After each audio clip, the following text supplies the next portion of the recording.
ये कहानी हमारे मेन कैरेक्टर लिथियानो की है, जो कि दूसरी दुनिया के अंदर ट्रांसमाइग्रेट होता है। लेकिन वो जिस दुनिया के अंदर ट्रांसमाइग्रेट हुआ होता है, वो दुनिया कोई मामूली दुनिया नहीं होती है। हमारा मेन कैरेक्टर उस दुनिया की ह्यूमन वर्ल्ड के अंदर ट्रांसमाइग्रेट हुआ होता है, लेकिन उस ह्यूमन वर्ल्ड के अंदर जो ब्लैक एबेसिस के जो डेमन्स है वो बार बार हमला कर रहे होते हैं, जिसके वजह से जो ह्यूमंस है वो लगभग खत्म होने के कगार पर पहुंच जाते हैं। लेकिन अचानक से जो ह्यूमन वर्ल्ड है उसके अंदर स्टेलस अपीयर होना शुरू हो जाते हैं। वो स्टेलस से काफी ज्यादा बड़े बड़े पत्थर होते हैं, जिनके के अंदर कुछ अजीब सी ताकतें थी, जिन ताकतों ने ह्यूमंस को चुनना शुरू किया, और जिन जिन ह्यूमंस को चुनते थे उन्हें अलग अलग तरह का प्रोफेशन यानी कि पावर देते थे। और उन स्टेलस के पावर मिलने के बाद जो ह्यूमंस है उन ड्यूमंस के साथ लड़ाई करना शुरू कर देते, जिस वजह से वो अपनी ह्यूमन वर्ल्ड को प्रोटेक्ट करना काफी ज्यादा बेहतर तरीके से कर पाने लगे। और आज का दिन वो दिन है जिस दिन ये जो स्टेलस है वो स्टूडेंट्स को अपना अपना प्रोफेशन अवे करने में मदद करेंगे। और ये सारी बातें एक प्रोफेसर अपने स्टूडेंट्स को बता रहा होता है। अपने प्रोफेशन को अवे करने के लिए वहां पर आए हुए जितने भी स्टूडेंट्स होते हैं वो काफी ज्यादा एक्साइटेड होते हैं, लेकिन उन्हीं में कुछ स्टूडेंट्स होते हैं जो कि हमारे मेन कैरेक्टर यानी कि लिथियानो का काफी ज्यादा मजाक उड़ा रहे होते हैं, क्योंकि उनके नजरों में हमारा जो मेन कैरेक्टर कचरे के अलावा कुछ भी नहीं होता।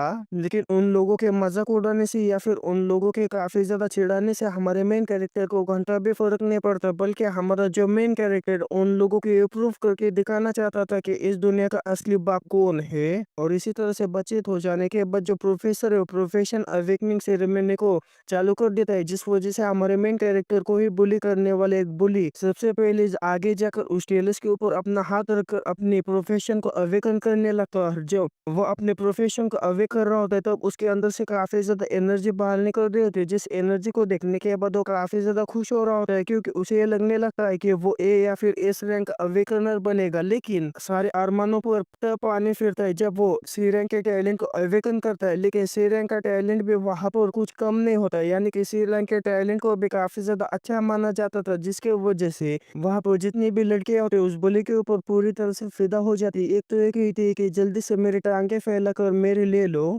उन सारी लड़कियों की ये बातें सुनने के बाद वो जो बुली उनकी तरफ देखती है उनसे कहता है कि तुम चिंता मत करो, मैं एक एक करके सबकी लूंगा। कि तभी वो हमारे मेन कैरेक्टर से टकरा जाता है। हमारे मेन कैरेक्टर से टकरा जाने के बाद वो हमारे मेन कैरेक्टर का फिर से मजाक उड़ाने लगता है, तुम कचरा हो, तुम कचरे के अलावा कुछ भी नहीं हो, तुम मेरे लेवल पर कभी भी नहीं पहुंच सकते। इस तरह की वो बातें हमारे मेन कैरेक्टर से कह रहा होता है, लेकिन हमारा मेन कैरेक्टर ये सोच रहा होता है कि आखिर इस जैसे कचरे को सी रैंक का वॉरियर टैलेंट कैसे अवेकन कर पाया। हमारे मेन कैरेक्टर का जी भर के मजाक उड़ाने के बाद वो जो बुली और उसके जो साथी वो वहां से चले जाते। उनके जाने के बाद जो अनाउंसर है वो अगले प्रोफेशन अवेकनर को आगे के आने के लिए कहती है, जो कि हमारा मेन कैरेक्टर होता है। अपना नाम आने के बाद हमारा जो मेन कैरेक्टर स्टेज पर जाकर उस टेलिस के सामने खड़ा हो जाता है। उस टेलिस के सामने खड़ा हो जाने के बाद हमारा जो मेन कैरेक्टर अपने मन में कहता है कि आखिर मैं किस प्रोफेशन में अवेकन करूंगा, एक वॉरियर या फिर मुझे कोई सपोर्ट क्लास भी मिली तब भी मेरे लिए काफी ज्यादा बेहतर होगा। इतना सोचने के बाद हमारा जो मेन कैरेक्टर अपने प्रोफेशन को अवेकन करने के लिए अपने हाथ को स्टेलस के ऊपर रख देता है। जैसे हमारा मेन कैरेक्टर स्टेलस के ऊपर अपना हाथ रखता है, वैसे हमारे मेन कैरेक्टर की जो प्रोफेशन अवेकनिंग है वो शुरू हो जाती है, जिस वजह से उस स्टेलस के अंदर से काफी ज्यादा एनर्जी बाहर निकलने लगती है। जिस एनर्जी को देखने के बाद हमारा जो मेन कैरेक्टर वहां पर जितने भी लोग होते हैं काफी ज्यादा चौंक जाते हैं। जैसे हमारा मेन कैरेक्टर स्टेलस के ऊपर से अपना हाथ हटा लेते हैं, वैसे ही उस स्टेलस के अंदर से निकलने वाली एनर्जी जो है वो गायब हो जाती है। फिर जो अनाउंसर है वो वहां पर आती है, वह हमारे मेन कैरेक्टर से कहती है कि तुमने एक समनर के तौर पर अपने प्रोफेशन को अवेकन किया है। जिस बात को सुनने के बाद हमारा जो मेन कैरेक्टर काफी ज्यादा चौंक जाता है, क्योंकि जो समनर का प्रोफेशन होता है वो उस दुनिया में किसी भी काम का नहीं होता है, यानी कि जो समनर का प्रोफेशन होता है वो इतना भी ज्यादा पावरफुल नहीं होता जिसकी कि कोई इज्जत करे, जिस वजह से वहां पर के जितने भी लोग होते हैं वो हमारे मेन कैरेक्टर के उस प्रोफेशन के ऊपर काफी ज्यादा जोर जोर से हंसने लगते हैं, क्योंकि उस दुनिया के अंदर जो समनर का प्रोफेशन है कचरे के अलावा कुछ भी नहीं है। लेकिन तभी हमें हमारे मेन कैरेक्टर को दिखाया जाता है जिसको कि किसी तरह की आवाज आने लगे, जिसके के अंदर ये लिखा होता है कि जो होस्ट की अवेकनिंग है वो डिटेक्ट हो चुकी है। और वो आवाज किसी और की नहीं बल्कि सिस्टम की होती है, यानी कि हमारे मेन कैरेक्टर का जो सिस्टम है वो एक्टिवेट हो जाता है, जिसके के नाम एबेसिस लॉर्ड सिस्टम होता है। और जो एबेसिस लॉर्ड सिस्टम है वो जैसे एक्टिवेट हो जाता है वैसे हमारे मेन कैरेक्टर की जो समनर की रैंक होती है वो ट्रिपल एस रैंक पर पहुंच जाती है। और इसके अलावा जो सिस्टम है वो हमारे मेन कैरेक्टर जैसे ही 10 लेवल पार करेगा वैसे उसे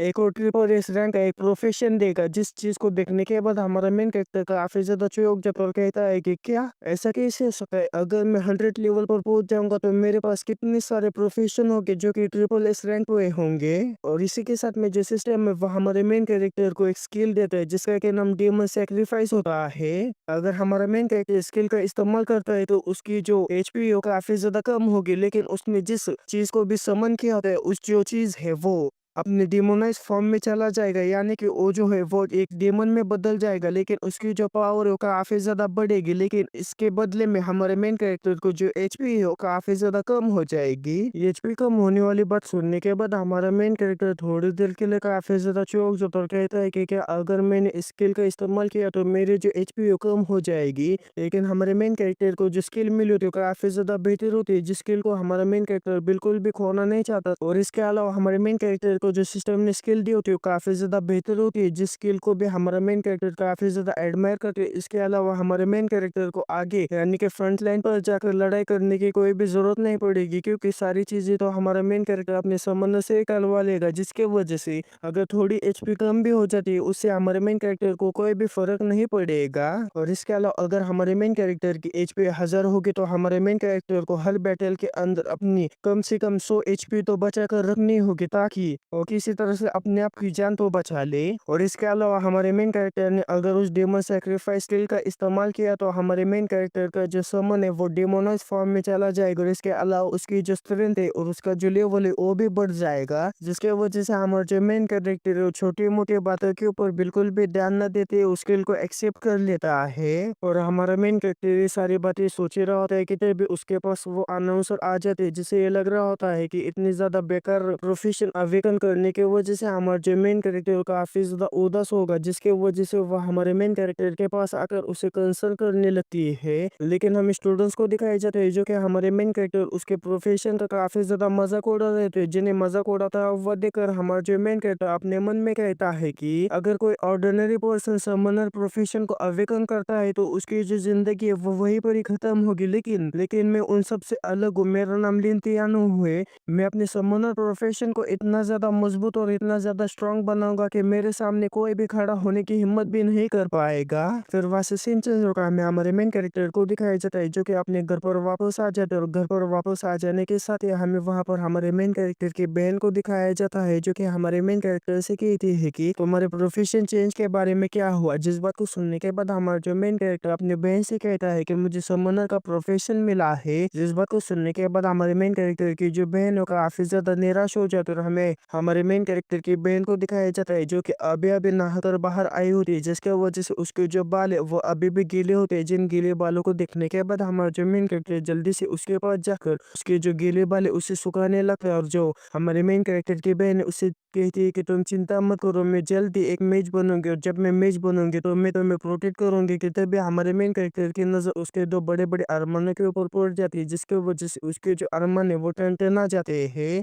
जैसा कि मैंने तुम लोगों को बताया हमारा जो मेन कैरेक्टर इस दुनिया का नहीं बल्कि दूसरी दुनिया से इस दुनिया का जो तियानो है उसके बॉडी में आया है, जिसके वजह से जो तियानो के इमोशन है वो हमारे मेन कैरेक्टर के अंदर बिल्कुल भी नहीं है। हमारे मेन कैरेक्टर के अंदर उसकी खुद की इमोशन है, जिसके वजह से वो जो असली तियानो की बहन है उसकी तरफ देखने के साथ ही उसके जो अरमान है वो टनटना गए हैं। इसके वजह से आप बिल्कुल भी गलत मत समझ लेना। और जैसे हमारा मेन कैरेक्टर उसकी तरफ कुछ ज्यादा ही अट्रैक्ट होने लगता है, वैसे हमारा जो मेन कैरेक्टर उसके सर के ऊपर उसका ही टावल रखकर वहां पर से जाने लगता है और साथ ही में उसका मजाक भी उड़ाने लगता है। उसे इस तरह से करता हुआ देखकर उसकी जो बहन उसके ऊपर काफी ज्यादा चिल्लाने लगती है। लेकिन तभी हमारे मेन कैरेक्टर को मैसेज आता है कि जिन लोगों ने अपने प्रोफेशन को अवेकन कर लिया और जल्दी से जल्दी क्लासरूम में वापस आ जाइए। जिस मैसेज को पढ़ लेने के बाद हमारा जो मेन कैरेक्टर कहता है कि चलो देखते हैं कि आखिर वहां पर क्या चल रहा है। इतना कहने के साथ ही हमें हमारे मेन कैरेक्टर को दिखाया जाता है जो कि अपने क्लासरूम में वापस आ जाता है। क्लासरूम में वापस आ जाने के बाद उनका जो टीचर है वो कहता है कि इस बार के जो रिजल्ट है वो काफी ज्यादा बेहतर आए हैं। और ये काफी ज्यादा खुशी की बात है कि अब हमारे पास 5 वॉरियर्स, 8 मेजेस और 11 सपोर्टर प्रोफेशन और इसके अलावा एक समनर भी है। और जैसे टीचर समनर का नाम लेते हैं वैसे हमें उसी बुली को दिखाया जाता है जो कि फिर से हमारे मेन कैरेक्टर का मजाक उड़ाने लगते हैं। लेकिन तभी जो टीचर है वो हमारे मेन कैरेक्टर को अपने पास बुला के उसे कहता है कि तुम जो सिचुएशन है वो काफी ज्यादा अलग है, लेकिन तुम चिंता मत करो, मेरे पास समनस इंट्रोडक्टर बुक है जो कि तुम्हें काफी ज्यादा मदद करेगी। जिस किताब को लेते हैं वह हमारे जो मेन कैरेक्टर अपने टीचर का शुक्रिया अदा करने लगता है। फिर जो टीचर है वह हमारे मेन कैरेक्टर से कहता है कि अगर तुम्हें कोई चीज समझ में नहीं आती है तो तुम बेझिझक मेरे पास आ सकते हो, मैं तुम्हारी जरूर मदद करूंगा।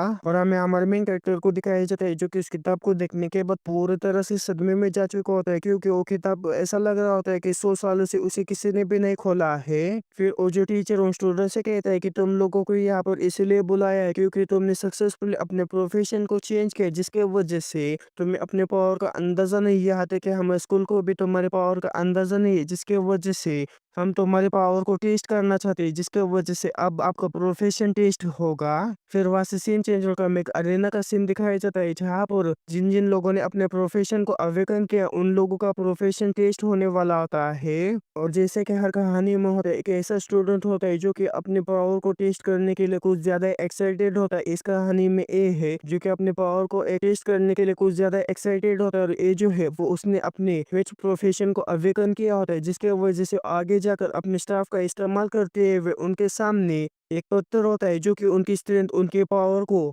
आपके पावर को कैलकुलेट करते हैं। उस कैलकुलेट करने के लिए बस आपको उस पत्थर के ऊपर अपने पूरे पावर लगाते हुए हमला करना पड़ता है। और वो जो मेज है वो ऐसा ही करते उस पत्थर के ऊपर काफी ज्यादा पावरफुल हमला करता है, जिसके वजह से उस मेज की थोड़ी सी पावर का अंदाजा चल जाता है और उसे 73 पॉइंट्स मिलते हैं। जिन पॉइंट्स को देखने के बाद वो जो मेज जो काफी ज्यादा खुश हो जाता है। फिर हमें उसी बुली को दिखाया जाता है अब तेज देने के उसके बारे होते हैं, वो आगे जाकर अपने स्वord का इस्तेमाल करते हुए उस पत्थर के ऊपर हमला कर देता है और उसका भी स्कोर इतना भी बुरा नहीं होता। उसका जो स्कोर होता है वो 89 आया होता है। उस बुली का टेस्ट हो जाने के बाद अब टेस्ट के बारे हमारे मेन कैरेक्टर की होती है, जिसके वजह से हमारा जो मेन कैरेक्टर सीधा जाकर उस पत्थर के सामने खड़ा हो जाता है। उस पत्थर के सामने खड़ा हो जाने के बाद हमारा जो मेन कैरेक्टर उसी किताब को बाहर निकाल लेता है जिस किताब को उसके मास्टर ने दिया होता है। उस किताब को बाहर निकाल लेने के बाद हमारा जो मेन कैरेक्टर उस किताब के अंदर से पढ़ने लगता है, जिसके के अंदर उस किताब के अंदर इंचेंटमेंट्स लिखी होती है। जैसे जैसे हमारा मेन कैरेक्टर उस इंचेंटमेंट्स को पढ़ने लगता है वैसे वैसे वहां पर काफी ज्यादा तेज हवा चलने लगती है। जिस हवा के सामने खड़ा होने के लिए वहां पर आए हुए जो स्टूडेंट्स है वो भी काफी ज्यादा स्ट्रगल कर रहे होते हैं कि तभी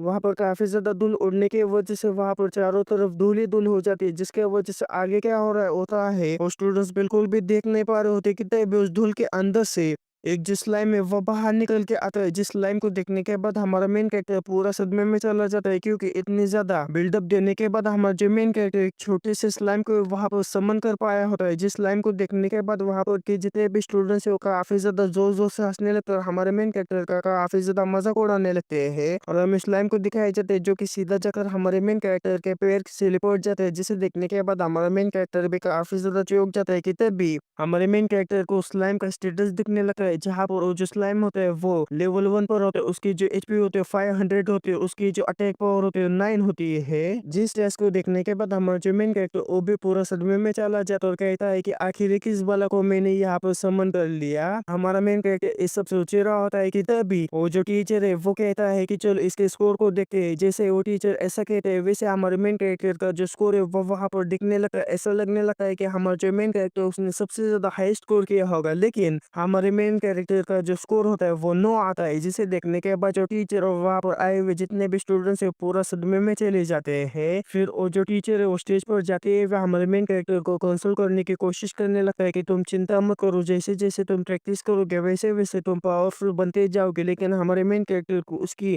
कंसल्ट की कोई भी जरूरत नहीं होती, जिसकी वजह से जो हमारा मेन कैरेक्टर अपने स्लाइम की तरफ देखते हुए टीचर से कहता है कि क्या आप मुझे एक और मौका दे सकते हैं। इस बात को सुनने के बाद वो जो टीचर है वो हमारे मेन कैरेक्टर को एक और मौका देने के लिए मान जाता है, जिस मौके को हमारा मेन कैरेक्टर अपने हाथों से बिल्कुल भी जाने नहीं देना चाहता था। जिसके वजह से हमारा जो मेन कैरेक्टर अपनी एसएस रैंक की टैलेंट यानी कि ट्रिपल एस रैंक का टैलेंट डीमन सैक्रिफाइस को एक्टिवेट करने लगता है। और हमारे मेन कैरेक्टर को एक और चांस मिलने के बावजूद भी हमारा मेन कैरेक्टर कुछ भी नहीं कर पाएगा। ये सारी चीजें उसके पीछे खड़े हुए जो पुलिस और उसके जो स्टूडेंट्स है वो कह रहे होते हैं। लेकिन जैसे हमारा मेन कैरेक्टर डीमन सैक्रिफाइस को एक्टिवेट करता है वैसे ही वो जो स्लाइम उसके अंदर से काफी ज्यादा रेड कलर के थंडर्स बाहर निकलने लगते हैं। देखते ही देखते वो जो स्लाइम है वो पूरी तरह से कन्वर्ट होकर जो डेमोनस फॉर्म है उस डेमोनस फॉर्म में चला जाता है। जिस चीज को देखने के बाद जो स्टूडेंट्स और जो बुलिस होते हैं वो पूरा सदमे में चले जाते हैं और कहते हैं कि आखिर ये क्या है। और हमें स्लाइम को दिखाया जाता है डेमोनस फॉर्म में जाने की वजह से वो जो स्लाइम है पूरी तरह से चेंज हो चुका होता है और दिखने में काफी ज्यादा खतरनाक लग रहा होता है। जिस चीज को देखने के बाद हमारे जो मेन कैरेक्टर वो भी चुपते हुए उसके जो स्टैट्स है उसे देखने लगता है, जहाँ पर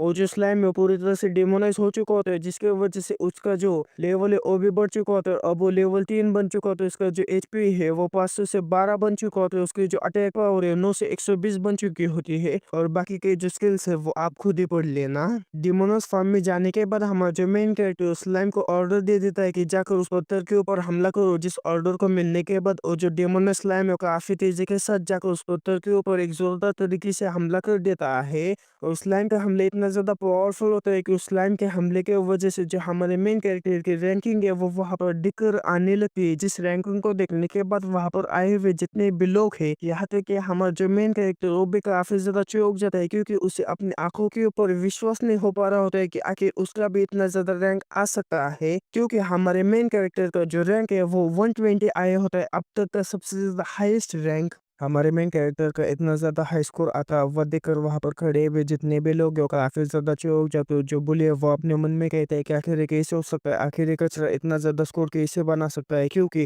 पिछला जो वॉर ऑफ गॉड था उसका भी स्कोर 101 ही आया था। इतना सोचने के बाद वो वहां पर खड़े हुए हर एक पर्सन को मैनिपुलेट करते हैं, उनसे कहता है कि ये जो है वो कचरा है, उसका जो प्रोफेशन है वो भी कचरा है। तो तुम्हें लोग मुझे बताओ कि आखिर वो इतना ज्यादा हाई स्कोर कैसे कर सकता है, जरूर इसने किसी तरह की चीटिंग की होगी। जिस बात को वहां पर खड़ा हुआ हर एक पर्सन मान जाता है और उस बोली की बात के ऊपर वहां पर खड़ा हुआ जो टीचर है वो भी भरोसा कर लेता है और वो भी आगे बढ़ने लगता है। उसे आगे बढ़ता हुआ दिखकर हमारा जो मेन कैरेक्टर टीचर से कहता है कि मैंने चीटिंग नहीं की है। लेकिन हमें उस टीचर को दिखाया जाता है जो कि सीधा जाकर उस मशीन के सामने खड़ा हो जाता है। उस मशीन को कुछ देर के लिए देखने लगता है। जब वो उस मशीन को गौर से देखता है तो उस मशीन के अंदर उसे खराबी महसूस होने लगती है, यानी कि दिखाई देने लगती है। जिस खराबी को देखने के बाद वो जो टीचर है वहां पर ये अनाउंसमेंट कर देता है कि जो मशीन है वो खराब हो चुकी है। जिस बात को सुनने के बाद वहां पर खड़ा हुआ हर एक पर्सन जो है एक राहत की सांस लेता है, क्योंकि वो एक्सेप्ट नहीं करना चाहते थे कि उनके कॉलेज का जो कचरा स्टूडेंट है वो इतना ज्यादा हाई स्कोर कर सकता है। फिर जो स्टूडेंट्स है वो टीचर से कहते हैं कि इसका ये मतलब है कि जो लिटिया हानू ने सबसे पहले हमला किया तो उस मशीन के ऊपर तब मशीन खराब नहीं थी। इसका ये मतलब है कि जो उसका नो स्कोर आया था वही उसका असली स्कोर है। जिन बातों के ऊपर वो टीचर बिल्कुल भी ध्यान न देते हुए हमारे मेन कैरेक्टर से कहते हैं कि मशीन खराब होने की वजह से तो हमारा स्कोर अच्छे से डिटेक्ट नहीं हो पाया है, जिसकी वजह से मैं तुम्हें एक और बार टेस्ट देने का मौका दूंगा। जिस बात को सुनने के बाद हमारा मेन कैरेक्टर भी काफी ज्यादा चौंक जाता है, लेकिन वहां पर खड़े हुए जितने भी स्टूडेंट्स हैं वो इस बात के लिए बिल्कुल भी राजी नहीं होते कि वो हमारे मेन कैरेक्टर को एक और चांस दे रहे हैं। फिर हमें उस बुली को दिखाया जाता है जो कि सीधा हमारे मेन कैरेक्टर के पास जाकर खड़ा हो जाता है और काफी ज्यादा खतरनाक तरीके से हमारे मेन कैरेक्टर से कहता है कि तुम अगली बार टेस्ट दो या फिर कुछ भी करो, लेकिन एक कचरा हमेशा कचरा ही रहता है। अगर तुम्हें अगली बार टेस्ट देने का मौका मिलेगा तो ये कचरा ड्रैगन नहीं बन पाएगा। और इसके अलावा जो बुली है वो हमारे मेन कैरेक्टर को चैलेंज देते हैं। उससे कहते हैं कि अगर तुम्हारे अंदर इतनी हिम्मत है तो तुम फर्स्ट लेवल के ब्लैक एबेसिस डंजन में क्यों नहीं आते। जिन बातों को सुनने के बाद हमारा मेन कैरेक्टर भी काफी ज्यादा चौंक जाता है और फर्स्ट लेवल वाले डंजन के अंदर जाने का फैसला कर लेता है। और वो जो बुली है वो वहां से चले जाते। उन सारे लोगों के वहां से जाने के बाद हमें वहां पर उस मशीन को रिपेयर करने के लिए आए हुए लोगों को दिखाया जाता है, जो कि उस मशीन की कंडीशन को देखने के बाद काफी ज्यादा चौंक जाते हैं। उनमें से एक कहता है कि आखिर कौन इतना ज्यादा जीनियस स्टूडेंट है जिसने कि इसके ऊपर इतना ज्यादा पावरफुल हमला कर दिया कि जिस हमले की वजह से ये जो मशीन है वो खराब हो चुकी है। फिर हमें हमारे मेन कैरेक्टर को दिखाया जाता है जो कि एक जगह पर से गुजर रहा होता है कि तभी हमारे मेन कैरेक्टर के एक बूढ़ा आदमी रोकते है। उसे कहता है कि तुम्हारा जो फिजिक है वो काफी ज्यादा बेहतर है, तुम्हें तो एक समनर बनना चाहिए। अचानक से उस बूढ़े आदमी को वहां पर देखने के बाद हमारे मेन कैरेक्टर काफी ज्यादा चौंक जाता है और कहता है कि तुम्हारा थोबड़ा किधर तो सुनेला लगता है। फिर जो हमारा मेन कैरेक्टर इस बूढ़े आदमी से कहता है कि क्या आप मुझसे बात कर रहे हैं। जिस बात को सुनने के बाद वो जो आदमी अपने पास एक लकड़ी का टुकड़ा बाहर निकालते हुए हमारे मेन कैरेक्टर से कहता है कि मेरे पास एक काफी ज्यादा हाई क्वालिटी का ग्रेट समन स्टाफ है, यानी कि तुम इसका इस्तेमाल करते हुए किसी को भी समन कर सकते हो। क्या तुम इसे लेना चाहोगे? ये बस 300 गोल्ड कॉइन्स का है। जिस बात को सुनने के बाद हमारे जो मेन कैरेक्टर पूरा सदमे में जाते हुए कहते हैं कि एक टूटी हुई लकड़ी के 300 गोल्ड कॉइन, क्या तुम मुझे पागल बनाने की कोशिश कर रहे हो? जिस बात को सुनने सुनने के बाद वो जो बूढ़ा आदमी वो हमारे मेन कैरेक्टर से कहता है कि मुझे तुम में से अपने पर सा लग रहा है, जिसके वजह से मैं जो स्टाफ है तो मैं बेच रहा हूँ, नहीं तो मैं क्यों बेचता। और बूढ़ा आदमी सब कह रहा होता है कि तभी हमारा मेन कैरेक्टर उसके हाथों से उस स्टाफ को ले लेता है। जैसे हमारा मेन कैरेक्टर उसके हाथों से उस स्टाफ को ले लेता है, वैसे उसके अंदर से एनर्जी बाहर निकलने लगती है, जिस एनर्जी को महसूस करने के बाद हमारा जो मेन कैरेक्टर वो कहता है कि सच में इसके अंदर तो पावर बह रही है। और इसके अलावा इस दुनिया के अंदर एक भी समनर एसोसिएशन नहीं है, जिसके वजह से समनर्स की जो इक्विपमेंट्स होती है वो काफ़ी ज़्यादा रेयर होती है। क्या मुझे इसे खरीदना चाहिए? इतना सोचने के बाद हमारा जो मेन कैरेक्टर इस बूढ़े आदमी से कहता है कि तो फिर ठीक है, मैं स्टाफ को खरीद लूंगा। जिस बात को सुनने के बाद वो जो बूढ़ा आदमी काफ़ी ज़्यादा खुश हो जाता है और हमारे मेन कैरेक्टर से कहता है कि हाँ कि उन्हें 300 गोल्ड कॉइन दे दो और ये जो लकड़ी है वो तुम रख लो। जिस बात को सुनने के बाद जब हमारा मेन कैरेक्टर अपनी पोटली के अंदर अपने पैसे चेक करता है तो पूरा सदमे में चला जाता है, क्योंकि उसके पास इतने ज्यादा पैसे नहीं होते। इसीलिए वो उस बूढ़े आदमी से कहते हैं कि क्या तुम मुझे कुछ डिस्काउंट दे सकते हो, क्या तुम 92 गोल्ड का इसमें इसे मुझे बेच सकते हो। जिस बात को सुनने के बाद वो जो बूढ़ा आदमी हो जल्दी से हमारे मेन कैरेक्टर के पास से उस पैसे की पोटली लेते हैं। वह हमारे मेन कैरेक्टर से कहता है कि मैं जो 92 कॉइन्स है उसके मैं तुम्हें गारंटी देता हूँ। जिस बात को सुनने के बाद हमारा जो मेन कैरेक्टर कुछ भी समझ नहीं पाता। जिस बात को देखने के बाद वो जो बूढ़ा आदमी है वह हमारे मेन कैरेक्टर से कहता है कि मैं तुम्हें गारंटी देता हूँ कि मैं इस स्टाफ को तुम्हारे अलावा किसी को भी नहीं बेचूंगा, बस 92 कॉइन्स में इतना ही आ सकता है। जिस बात को सुनने के बाद हमारा जो मेन कैरेक्टर उसके ऊपर काफी ज्यादा गुस्सा हो जाता है, लेकिन तभी वो जो बूढ़ा आदमी अपने पास से कॉन्ट्रैक्ट निकाल कर जबरदस्ती हमारे मेन कैरेक्टर के फिंगरप्रिंट्स उस कॉन्ट्रैक्ट के ऊपर ले लेता है। जिसे इस तरह से करता है वह देखकर हमारा जो मेन कैरेक्टर पूरा सदमे में चला जाता है। और इसके अलावा तुमने दिए हुए प्रॉमिस को बिल्कुल भी मत भूलना, जो बाकी बचे हुए गोल्ड कॉइन्स है वो मुझे देकर ये जो चिड़े वो लेकर जाना। जिन बातों को सुनने के बाद हमारा जो मेन कैरेक्टर पूरा सदमे में जाती है वहां से चला जाता है। उसके जाने के साथ ही वहां पर टीचर आती है, उस बूढ़े आदमी से कहते हैं कि एल्डर रैंक आखिर आप यहाँ पर क्या कर रहे हैं, जो टेस्टिंग मशीन है वो खराब हो चुकी है, जिसकी वजह से आपको यहाँ पर से जाना चाहिए। जिस बात को सुनने के बाद जो एल्डर रैंक है उस टीचर से कहता है कि क्या तुम स्टूडेंट को जानते हो। जिस बात को सुनने के बाद वो जो टीचर है वो हमारे मेन कैरेक्टर के बारे में सारी बातें उस एल्डर रैंक को बता देता है। और इसके अलावा वो जो टीचर है वो हमारे मेन कैरेक्टर के स्ट्रगल्स के बारे में भी उसे बताता है कि उसने अपनी जिंदगी में काफी ज्यादा स्ट्रगल किया और इसके अलावा अब उसे समनर का प्रोफेशन मिला है, जिसके वजह से उसका जो आगे का रास्ता है और भी ज्यादा कठिनाइयों से भरा हुआ होगा। जिन बातों को सुनने के बाद वो जो एल्डर एंग है उस टीचर से कहता है कि हाँ तुमने बिल्कुल सही कहा, उसके आगे का जो रास्ता है वो काफी ज्यादा कठिनाइयों से भरा हुआ होगा।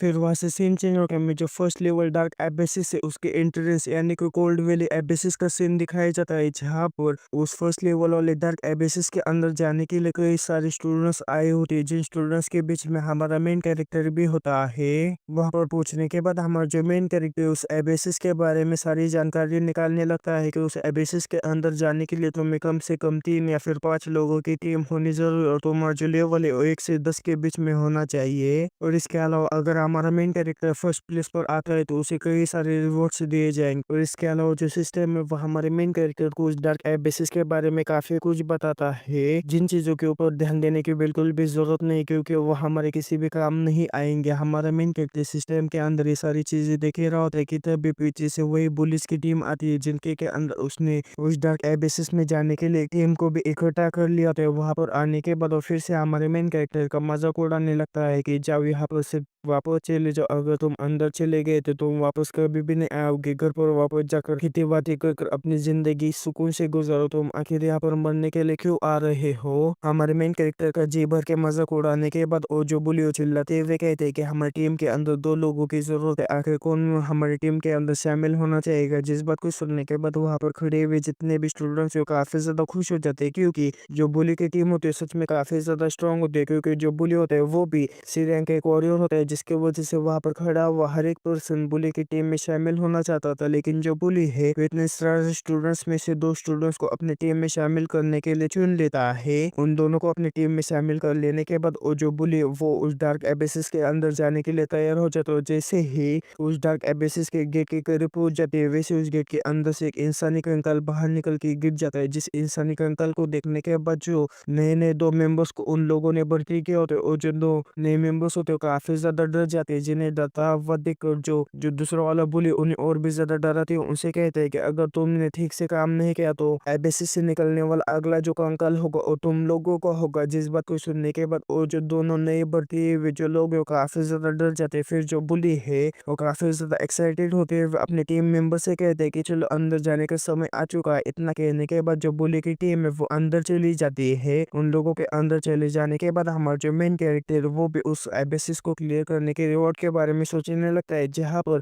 हमारे मेन कैरेक्टर ने अगर उस एबेसिस को क्लियर किया और लीडर बोर्ड के फर्स्ट रैंक पर आ गया, तो हमारे मेन कैरेक्टर को कई सारा गोल्ड और कई सारे नए-नए इक्विपमेंट्स मिल सकते हैं। हमारा मेन कैरेक्टर ये सब सोच रहा होता है कि तभी वहाँ पर कि एक पर्सन की नज़र हमारे मेन कैरेक्टर की स्टैट्स के ऊपर पड़ जाती है, जिसे देखने के बाद वो काफ़ी ज़्यादा चौंक जाता है और कहते हैं कि वहाँ पर देखो, वहाँ पर तो एक इस रैंक का प्लेयर है। जिस बात को सुनने के बाद उसके बाजू में जो खड़ा हुआ पर्सन होता है, उसे कहता है कि क्या तुम पागल हो चुके हो? ज़रा ध्यान से देखो, एक समनर है जो कि इस रैंक का टैलेंट लेकर घूम रहा है, लेकिन आखिर एक समनर का इस रैंक का टैलेंट होने का क्या इस्तेमाल हो सकता है? जिस बात को सुनने के बाद जो लड़की वो कहती है कि मैंने ऐसा सोचा था कि वहाँ पर कोई ड्रैगन होगा, लेकिन जब पास जाकर देखा तो कुत्ता निकला। लेकिन हमारे मेन कैरेक्टर की नज़र एक लड़की के ऊपर पड़ जाती है, जिसके के नाम लिज़ियो होता है। उसका लेवल 1 होता है, उसकी जो क्लास होती है वो बार्ड होती है, उसका जो टैलेंट ग्रेड होता है वही रैंक होता है। जिन सारी चीज़ों को देखने के बाद हमारा जो मेन कैरेक्टर वो कहता है कि इसका जो टैलेंट है वो सच में काफ़ी ज़्यादा बेहतर है। इसके अलावा उसकी जो क्लास है बार्ड, वो दूसरे को बफ देने में काफ़ी ज़्यादा मदद करती है। इतना सोचने के बाद हमारा जो मेन कैरेक्टर सीधा लिज़ी के पास जाकर उससे कहता है कि क्या तुम मेरे साथ टीम अप करना चाहोगे? हमारे मेन कैरेक्टर को वहाँ पर देखने के बाद जो लिज़ी को काफ़ी ज़्यादा शर्माने लगती है। फिर जो हमारा मेन कैरेक्टर लिज़ी से कहता है कि तुम चिंता मत करो, मेरा इस रैंक का टैलेंट है, इसके अलावा मैं एक समनर हूँ। जिन बातों को सुनने के बाद जो लिज़ी पहले तो काफ़ी ज़्यादा हिचकिचाती है कि आखिर मैं इसके साथ टीम अप करूँ या फिर ना करूँ, लेकिन जो लिज़ी है वो आखिरकार हमारे मेन कैरेक्टर के साथ टीम अप करने के लिए मान जाती है। टीम अप हो जाने के बाद हमारा जो मेन कैरेक्टर लिज़ी से कहता है कि अंदर जाने के बाद तुम चिंता मत करो, बाकी की सारी चीज़ों से मैं निपट लूँगा, बस तुम अपने आप का ख्याल रखना। जिन बातों को सुनने के बाद जो लिज़ी पूरी तरह से हमारे मेन कैरेक्टर के ऊपर फिदा हो जाती है, क्योंकि लड़कियों को अपने केयर करने वाले लड़के काफ़ी ज़्यादा पसंद होते हैं, जो कि हम बिल्कुल भी नहीं करते, जिसकी वजह से हमारे एक भी गर्लफ्रेंड नहीं है। हमारा मेन कैरेक्टर लिज़ी आपस में बातें कर रहे होते हैं कि तभी वहाँ पर के सारे लोगों की नज़र एक लड़की के ऊपर पड़ जाती है, जिसका कि नाम सुकिंगर होता है। उसका लेवल 1 होता है, उसकी जो क्लास होती है वो फीमेल ड्रॉड होती है, उसका जो टैलेंट होता है वो ए रैंक का होता है, और उसके अलावा उसके पास एक और टैलेंट होता है जो कि होता है खूबसूरत दिखने का, जिसके वजह से वहाँ पर खड़ा हुआ हर एक पर्सन यानी कि हर एक मर्द उस लड़की के ऊपर पूरी तरह से लट्टू होता है। उस लड़की की काफ़ी ज़्यादा तारीफ़ें करे जा रहा होता है, करे जा रहा होता है। ऐसा लग रहा होता है कि कोई तो माउंट एवरेस्ट तक उसकी जो तारीफ़ें वो कर के ब्रिज बना देगा। और इसके अलावा हमारे मेन कैरेक्टर की भी नज़र उस लड़की के ऊपर पड़ जाती है, लेकिन हमारा मेन कैरेक्टर ज़्यादा कुछ उसे बाहु नहीं देता, लेकिन उस लड़की की नज़र हमारे मेन कैरेक्टर के ऊपर पड़ जाती है। हमारे मेन कैरेक्टर के ऊपर नज़र पड़ने के बाद वो जो लड़की सीधा हमारे मेन कैरेक्टर के पास आकर काफ़ी ज़्यादा क्यूट अंदाज में हमारे मेन कैरेक्टर से कहती है कि क्या मैं तुम्हारी टीम में ज्वाइन हो सकती हूँ? सुकिंगर की बात सुनने के बाद वहाँ पर जितने भी सुकिंगर के मजनू थे, वो हमारे मेन कैरेक्टर के ऊपर काफ़ी ज़्यादा भड़कने लगती है, क्योंकि उन्हें ऐसा लग रहा होता है कि हमारा मेन कैरेक्टर जो है उनकी गॉडेस को उनसे छीन लेगा, और हमारा जो मेन कैरेक्टर है वो सुकिंगर की इस बात के ऊपर पूरी तरह से सदमे में जा चुका होता है। और जो सुकिंगर है वो हमारे मेन कैरेक्टर को चिपके जा रहे होते, उसे कहते जा रहे होते कि मुझे तुम्हारी टीम में शामिल कर लो, और सुकिंगर को इस तरह से करता हुआ दिखकर हमारा मेन कैरेक्टर पूरी तरह से कुछ समझ में नहीं पा रहा होता था। हमारे मेन कैरेक्टर के आसपास जितने भी लोग होते हैं और जोर जोर से चिल्ला रहे होते हैं, जिन इस तरह से चिल्लाता हुआ देखो जो सुकिंगर है उनके ऊपर गुस्सा करते हैं, उनसे कहते हैं कि मैंने पहले इसके साथ टीम ज्वाइन कर ली, जिसकी वजह से आकर तुम चिल्ला के रो, चुप हो जाओ, नहीं तो मैं तुम्हारी जबान खींच कर तुम्हारे कान के अंदर डाल दूंगी। इतना कहने के बाद जो सुकिंगर है वो हमारे मेन कैरेक्टर से कहती है कि चलो यहाँ पर से चलते। इतना कहने के बाद जो सुकिंगर है उस डेमन एबेसिस के गेट की तरफ जाने लगती है कि तब पीछे से हमारा मेन कैरेक्टर उसे रोक के उससे कहता है कि क्या तुम मुझे ये बता सकते हो कि आखिर तुम हमारी टीम में क्यों शामिल होना चाहती हो? जिस बात को सुनने के बाद जो सुकिंगर है वो हमारे मेन कैरेक्टर से कहती है कि क्योंकि मैं इस रैंकिंग टेबल के अंदर फर्स्ट रैंक पर आना चाहती हूँ। इसके अलावा अगर मैंने तुम जैसे कचरों को फर्स्ट रैंक के ऊपर लेकर आई तो मेरा जो ओहदा है वो भी काफी ज्यादा बढ़ जाएगा। जिन बातों को सुनने के बाद जो जूनर और जो हमारा मेन कैरेक्टर पूरी तरह से सदमे में चले जाते और कहते कि क्या उसने अबे अबे हमें कचरा कहा। उन लोगों का पूरी तरह से मज़ाक उड़ाने के बाद जो शौकीन वो हमारे मेन कैरेक्टर लीज़ो से कहती है कि क्या तुम यहीं पर ही रहने वाले हो? क्या तुम अंदर नहीं आने वाले हो? तो फिर चलो मेरा पीछा करो। जिस बात को सुनने के बाद हमारा जो मेन कैरेक्टर है वो अपने मन में कहता है कि क्या सारी चीज़ें इसी तरह से ख़त्म होगी? और जो लीज़ो परेशान होती है वो हमारे मेन कैरेक्टर से कहती है कि क्या हम ही तीनों लोग अंदर जाने वाले हैं? जिस बात को सुनने के बाद हमारा जो मेन कैरेक्टर लीज़ो से कहता है कि तुम चिंता मत करो, अगर हमें ऐसा लगने लगेगा कि हम इस बैटल को नहीं जीत पाएँगे तो हम वहाँ पर से भाग जाएँगे। फिर हमें उस डार्क एबिसिस के अंदर का सीन दिखाया जाता है जहाँ पर चारों तरफ बर्फ ही बर्फ फैली होती है और वहाँ पर काफ़ी ज़्यादा ठंड होती है, जिस वजह से उन लोगों की भी काफ़ी ज़्यादा परेशानी हो रही होती है। यहाँ तक कि वहाँ पर जो घास आई होती है वो भी पूरी तरह से बर्फ में जम चुकी होती है, जिसे देखने के बाद हमारा मेन कैरेक्टर काफ़ी ज़्यादा चौंक जाता है। लेकिन तभी जूली जो वो अपने हाथ में जो बजाने वाली चीज़ है जिसके के बारे में मैं कुछ भी नहीं जानता, अगर आप लोग जानते हैं तो मुझे कमेंट में बता सकते हो। उसको बजाते हुए जो हमारा मेन कैरेक्टर और जो जूनर है वो अपने आप के ऊपर एक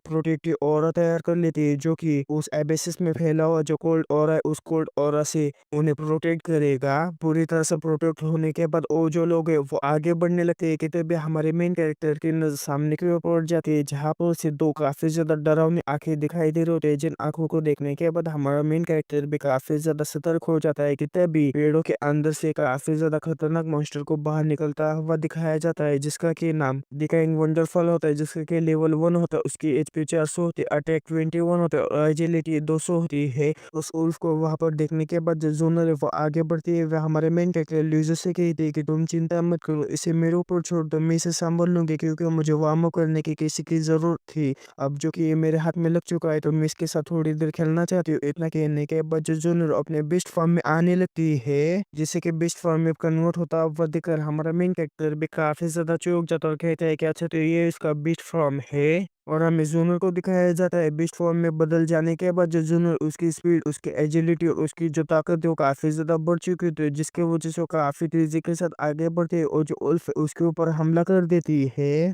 और एक ही हमले के साथ जो जूनर उस उल्फ का काम वहीं पर ही तमाम कर देते, उस एक ही हमले के साथ इतने ज्यादा पावरफुल उल्फ को हराता हुआ देखकर जो ल्यूजियो काफी ज्यादा हैरान हो जाते हैं। जो जूनर ल्यूजियो से कहते कि तुमने अभी अभी मेरे ऊपर जो ऑरा शील्ड बनाई थी उसके रिपेयरमेंट के तौर पर इसे ले सकती हो। जिस बात को सुनने के बाद जो ल्यूजियो जूनर से कहते कि नहीं नहीं, इसकी कोई भी जरूरत नहीं है। उस उल्फ का काम तमाम करने के बाद जो लोग हैं वो आगे बढ़ने लगते हैं, लेकिन आगे कुछ देर चलने के बाद उन लोगों का फिर से 3 उल्फ के साथ सामना हो जाता है। लेकिन इस बार भी जो जोनर उन उल्फ से बिल्कुल भी नहीं घबराते, बल्कि वो काफी तेजी के साथ आगे बढ़ते हुए उन उल्फ के ऊपर हमला करके उन्हें भी खत्म कर देते हैं। लेकिन इस बार वो 3 उल्फ होने के वजह से जो जोनर उसे भी चोट लग जाती है, जिसे देखने के बाद जो जल्दी से जोनर के पास आती है, उससे कहती है कि तुम चिंता मत करो, मेरे पास रिकवर करने की भी एबिलिटी है, लेकिन वो लो रैंक की है, जिसकी वजह से थोड़ी देर लगेगी। जिस बात को सुनने के बाद जो जून है उसे कहती है कि तो मेरे लो रैंक की रिकवरी के साथ मुझे हील होने में काफी ज्यादा देर लगेगी। इतना कहने के बाद वो अपने पास एक हीलिंग पोशन को निकल कर उस हीलिंग पोशन को पी लेती है, जिसकी वजह से एक ही झटके के साथ पूरी तरह से हील हो जाती है। लेकिन हमें लीजो को दिखाया जाता है जो कि जूनर की किसी भी तरह से मदद ना करता हुआ देखकर वो काफी ज्यादा उदास होती है। लेकिन पीछे से हमारा मेन कैरेक्टर आकर उसे थोड़ा सा दिलासा देता है। फिर हमें उन लोगों को दिखाया जाता है जो कि थोड़े और आगे चलते हैं। थोड़े और आगे चलने के बाद जो जूनर उसका पैर एक फॉर्मेशन के ऊपर पड़ जाता है, जिस वजह से वहां पर रखा हुआ जो फॉर्मेशन एक्टिवेट हो जाता है कि तभी कोई तो काफी ज्यादा पावरफुल हमला जूनर के ऊपर कर देता है। लेकिन जो जूनर उस हमले को सही समय पर देख लेती है, जिसकी वजह से वो जल्दी से पीछे हटती है, उस हमले से बच जाती है। और जूनर के ऊपर हमला करने वाला एक मॉन्स्टर होता है जिसका की नाम करप्टेड ड्रोविंग होता है, जिसका की एलाइट लेवल होता है, वो लेवल 4 पर होता है। जिसे देखने के बाद जो जूनर काफी ज्यादा चौंक जाती है और कहती है कि तो एलाइट लेवल का मॉन्स्टर है, ये काफी ज्यादा खतरनाक हो सकता है। और जो लिज़ी वह हमारे मेन कैरेक्टर से कहती है कि ये जो एलाइट मॉन्स्टर है वो हमेशा ही छुप कर रहते, तो फिर आखिर वो अचानक से सामने क्यों आ रहा है। जिस बात को सुनने के बाद हमारा जो मेन कैरेक्टर लिज़ी से कहते हैं कि ऐसा लगता है कि हम लोगों ने कई सारे उल्फ्स को मारा है, जिसके वजह से उसका ध्यान हमारी तरफ गया होगा, जिसके वजह से वो सामने आ गया है। लेकिन तभी हम इस मॉन्स्टर को दिखाया जाता है जो कि काफी तेजी के साथ और काफी ज्यादा पावरफुल हमला जोनर के ऊपर कर देता है। वो हमला इतना ज्यादा पावरफुल होता है कि उस हमले के वजह से जो जोनर है वो काफी तेजी के साथ उड़ते हुए काफी ज्यादा दूर जाकर एक पत्थर से टकरा जाता है, जिसके वजह से उसकी जो हालत है काफ़ी ज़्यादा ख़राब हो जाती है। जोनर को भी उस मॉन्स्टर के सामने ना टिकता हुआ देखकर उसकी जो हालत है ख़राब होता हुआ देखकर जूलियस उसकी काफ़ी ज़्यादा फ़िक्र करने लगती है, जिसकी वजह से जूलियस वो हमारे मेन कैरेक्टर से कहती है कि जाकर जल्दी से उसकी मदद करो। लेकिन हमें उस मॉन्स्टर को दिखाया जाता है जो कि जोनर को मारने के लिए बिल्कुल तैयार होता है कि तभी हमें हमारे मेन कैरेक्टर को दिखाया जाता है जो कि वहाँ पर अपने डिमोनस फॉर्म के स्लाइम को वहाँ पर समन करता है। स्लाइम को वहाँ पर समन करने के बाद हमारा जो मेन कैरेक्टर जल्दी से स्लाइम को अपने डिमोनिक डांस का इस्तेमाल करते हुए उस मॉन्स्टर के ऊपर हमला करने के लिए कह देता है। जिस बात को सुनने के बाद जो स्लाइम है काफी तेजी के साथ आगे बढ़ते हुए जो मॉन्स्टर का हमला है उस जूनर को लगने से पहले जो हमारा स्लाइम है काफी तेजी के साथ जाकर जो जूनर उसे वापस उठाकर उसे बचा लेता और अपने हमले के नीचे जूनर को न आता हुआ देखकर वो जो मॉन्स्टर काफी ज्यादा चौंक जाते तभी उसके नजर सामने की ओर पड़ जाती है, जहाँ पर हमारा जो मेन कैरेक्टर उसने जूनर को बचा लिया तो उसे जोर के हाथों में सौंप दिया होता है। और हमारा जो मेन कैरेक्टर है ल्यूजो से कहता है कि जल्दी से इसे हील करो, तब तक मैं इसे निपट लेता हूँ। कि तभी हमें उस एलाइट मॉन्स्टर को दिखाया जाता है जो कि काफी तेजी के साथ हमारे मेन कैरेक्टर के ऊपर हमला करने के लिए उसकी तरफ बढ़ जाता है और उस एलाइट मॉन्स्टर को अपने ऊपर हमला करता हुआ देखकर हमारा जो मेन कैरेक्टर अपने स्लाइम को उसके ऊपर हमला करने का ऑर्डर दे देता है। जिस बात को सुनने के बाद जो स्लाइम है काफी तेजी के साथ आगे बढ़ते हुए उस मॉन्स्टर के ऊपर अपने एसिड से हमला कर देता है और जो स्लाइम का एसिड होता है वो काफी ज्यादा पावरफुल होता है, जिसके वजह से स्लाइम का एसिड जैसे उस मॉन्स्टर के ऊपर पड़ जाता है वैसे ही जो मॉन्स्टर की स्किन है वो जलने लगती है। लेकिन तभी वो जो एलाइट मॉन्स्टर वो हमारे स्लाइम के ऊपर हमला करके उसे पीछे झटका देता है, जिसे देखने के बाद हमारा जो मेन कैरेक्टर है वो कहता है कि मैं बस उसे 50% ही नुकसान पहुंचा रहा हूँ। ऐसा लगता है कि मुझे कोई और रास्ता ढूंढना होगा इसे हराने का। और हमें उस मॉन्स्टर को दिखाया जाता है जो कि काफी ज्यादा जोर से दहाड़ने लगता है क्योंकि हमारे स्लाइम के एसिड की वजह से उसे काफी ज्यादा तकलीफ हो रही होती है। जिस मॉन्स्टर को इस तरह से चिल्लाता हुआ देखकर हमारा जो मेन कैरेक्टर है वो काफी ज्यादा बेहतर तरीके से ये जान जाता है कि जो स्लाइम का एसिड उसे काफी आसानी से जला सकता है, जिसके वजह से हमारा जो मेन कैरेक्टर है वो एक प्लान बनाता है। उस प्लान के अनुसार हमारा जो मेन कैरेक्टर स्लाइम से कहता है कि बस तुम अपने एसिड का इस्तेमाल उसके पैरों के ऊपर करो। और हमारे मेन कैरेक्टर की बात मानते हुए जो स्लाइम है सिर्फ उस एलाइट मॉन्स्टर के पैरों के ऊपर हमला करना शुरू कर देता है। लगातार उसके पैरों के ऊपर हमला करने की वजह से वो जो एलाइट मॉन्स्टर उसके पैर काफी ज्यादा बुरी तरीके से जलने लगते हैं, जिस वजह से अब वो खड़ा भी नहीं रह पाता, जिसके वजह से जो वो एलाइट मॉन्स्टर नीचे गिर जाता है। और हमें हमारे मेन कैरेक्टर के पीछे लीजो और जूनर को दिखाया जाता है, जहाँ पर जो लीजो होती है वो जूनर को हिल कर रही होती है और हमारा जो जूनर होती है वो हमारे मेन कैरेक्टर की तरफ देखते हुए कह रही होती है कि कितना ज्यादा स्ट्रांग है। और हमें हमारे मेन कैरेक्टर को दिखाया जाता है जो कि अपने मन में कहता है कि उसकी जो लोअर बॉडी यानी कि उसके कमर के नीचे की जो बॉडी वो काफी ज्यादा कमजोर है, जिसके वजह से अगर हम लगातार उसके लोअर बॉडी के ऊपर हमला करना शुरू कर देंगे तो उसकी जो एचपी वो काफी ज्यादा तेजी के साथ कम होगी, जिसकी वजह से उसे हराना काफी ज्यादा आसान होगा। और हमें हमारे स्लाइम को दिखाया जाता है जो कि लगातार अपने एसिड का इस्तेमाल करते हुए उस एलाइट मॉन्स्टर के ऊपर हमले किए जा रहा होता है। लेकिन हमें उस एलाइट मॉन्स्टर को दिखाया जाता है जो कि अपने वेपन के इस्तेमाल करते हुए हमें स्लाइम के ऊपर हमला कर देता है, लेकिन हम स्लाइम के एसिड के वजह से उस एलाइट मॉन्स्टर का जो वेपन है वो भी पूरी तरह से पिघल जाता है। और लगातार एसिड के नीचे बैठने की वजह से जो एलाइट मॉन्स्टर है वहीं पर ही खत्म हो जाता है। जैसे वो एलाइट मॉन्स्टर खत्म हो जाता है वैसे हमारे मेन कैरेक्टर को काफी ज्यादा एचपी मिलती है, सॉरी काफी ज्यादा एक्सपी मिलती है, जिस एक्सपी की वजह से हमारा जो मेन कैरेक्टर उसका लेवल अप हो जाता है, वो लेवल 2 पर पहुंच जाता है। और हमारे मेन कैरेक्टर को इतने ज्यादा पावरफुल एलाइट मॉन्स्टर को हराता हुआ देखो जुलियो और जो जोनर काफी ज्यादा चौंक जाते हैं कि तभी हमें हमारे मेन कैरेक्टर को दिखाया जाता है जो कि जोनर के सामने आते ही उसे कहते हैं कि क्या तुम ठीक हो। हमारे मेन कैरेक्टर को अचानक से अपने सामने देखने के बाद जो जोनर उसको काफी ज्यादा शर्माने लगे, शर्माते हुए हमारे मेन कैरेक्टर से कहती है कि हाँ मैं ठीक हूँ। और जुलियो वो हमारे मेन कैरेक्टर से कहती है कि जो जोनर उसकी हालत अभी भी ठीक नहीं हुई, जिसकी वजह से हमें एक अच्छी सी जगह ढूंढकर वहां पर आराम करना होगा। लेकिन जो जोनर उस बात के लिए बिल्कुल मना कर देते है, जल्दी से खड़े होने की कोशिश करने लगती है, लेकिन उसकी हालत पूरी तरह से ठीक न होने की वजह से जो जोनर ठीक से खड़े नहीं हो पा रहे होते और वो गिरने लगे कि तभी हमारा जो मेन कैरेक्टर उसे जल्दी से संभाल लेता है और हमारे मेन कैरेक्टर को इस तरह से करता हुआ देखो जो जोनर है वो हमारे मेन कैरेक्टर के ऊपर और भी ज्यादा फिदा हो जाता है। और हमारा जो मेन कैरेक्टर उसे कहता है कि तुम्हारी हालत अभी भी ठीक नहीं, ऐसा लगता है कि हमें थोड़ी देर के लिए आराम ही करना होगा। जिस बात को सुनने के बाद जो जोनर है वो भी आराम करने के लिए मान जाती है। फिर वहां से सीन चेंज होकर मेकियो के अंदर का सीन दिखाया जाता है, जहाँ पर उसके को आराम करने की जगह बना रखी होती है। फिर जो हमारा मेन कैरेक्टर जो लिजो से कहता है कि तुम दोनों आराम करो, तब तक मैं यहाँ पर पहरेदारी करता हूँ। जिस बात को सुनने के बाद जो लिजो वो हमारे मेन कैरेक्टर से कहती है कि हाँ बिल्कुल। इतना कहने के बाद जैसे वो अपनी आंखें बंद कर लेते हैं वैसे हो सो जाती है, जिसे देखने के बाद जो जुन्नर पूरा सदमे में जाते हुए कहती है कि ऐसा लगता है कि वो जल्दी सो जाती है। फिर जो हमारा मेन कैरेक्टर जुनर से कहते हैं कि तुम्हें भी अब आराम कर लेना चाहिए। जिस बात को सुनने के बाद हमारा जो मेन कैरेक्टर जुनर से कहते हैं कि मेरी मदद करने के लिए तुम्हारा बहुत बहुत शुक्रिया। जिस बात को सुनने के बाद हमारा मेन कैरेक्टर काफी ज्यादा अजीब तरीके से उसकी तरफ देखने लगता है, जैसे अपनी तरफ इस तरह से दिखता है। वह देख कर जो जुनर है वो काफी ज्यादा शर्माने लगते है। शर्माते उसे कहते हैं कि आखिर तुम मेरी तरफ इस तरह से क्यों देख रहे हो, बस तुमने मेरी मदद की इसीलिए मैं तुम्हारा शुक्रिया अदा कर रहा हूँ। अगर तुम्हें मेरा शुक्रिया अदा नहीं चाहिए तो बस ऐसा प्रिटेंड करो कि मैंने तुमसे कुछ भी नहीं कहा है। इतना कहने के बाद जो जुनर शर्माती है वहीं पर ही सो जाती है। और हमारा जो मेन कैरेक्टर वहां से जाते हुए कहता है कि वो कहती कुछ और उसके जो एक्सप्रेशन है वो दिखाते कुछ और है। और हमें जुनर को दिखाया जाता है जो कि अभी भी हमारे मेन कैरेक्टर की तरफ ही देख रहे होते हैं। फिर हमें हमारे मेन कैरेक्टर को दिखाया जाता है जो कि इसके उससे बाहर आ जाता है और आते हुए कहता है कि मैंने मास्टर के साथ लड़ाई करते करते अपने लेवल को तीसरे लेवल पर पहुंचा दिया है। ऐसा लगता है कि मुझे मेरे स्टेट्स को चेक करना चाहिए। इतना कहने के बाद हमारा जो मेन कैरेक्टर अपने स्टेट्स को चेक करने लगता है, जहाँ पर हमारे मेन कैरेक्टर का लेवल 10 हो चुका होता है। उसकी जो एचपी 800 से 12 हो चुकी है, उसकी जो एमपी 300 से 400 हो चुकी है, तो उसकी जो अटैक पावर है वो 12 से 40 हो चुकी है, तो उसकी जो स्पिरिट पावर है 80 से 100 हो चुकी है। जिस स्टेट्स को बढ़ा हुआ देखने के बाद हमारा जो मेन कैरेक्टर काफी ज्यादा खुश हो जाता है और कहता है कि मेरे स्टेट्स बढ़ चुके हैं। और इसके अलावा हमारा जो मेन कैरेक्टर अपने एचपी को सेक्रीफाइस करते हुए जो स्लाइम उसका भी लेवल अप कर देता है, जिस वजह से अब जो स्लाइम है लेवल 7 पर पहुंच जाता है, जिस वजह से उसे एक और स्किल मिलती है जिसके के अंदर अपनी बॉडी को स्प्लिट कर सकता था। जिस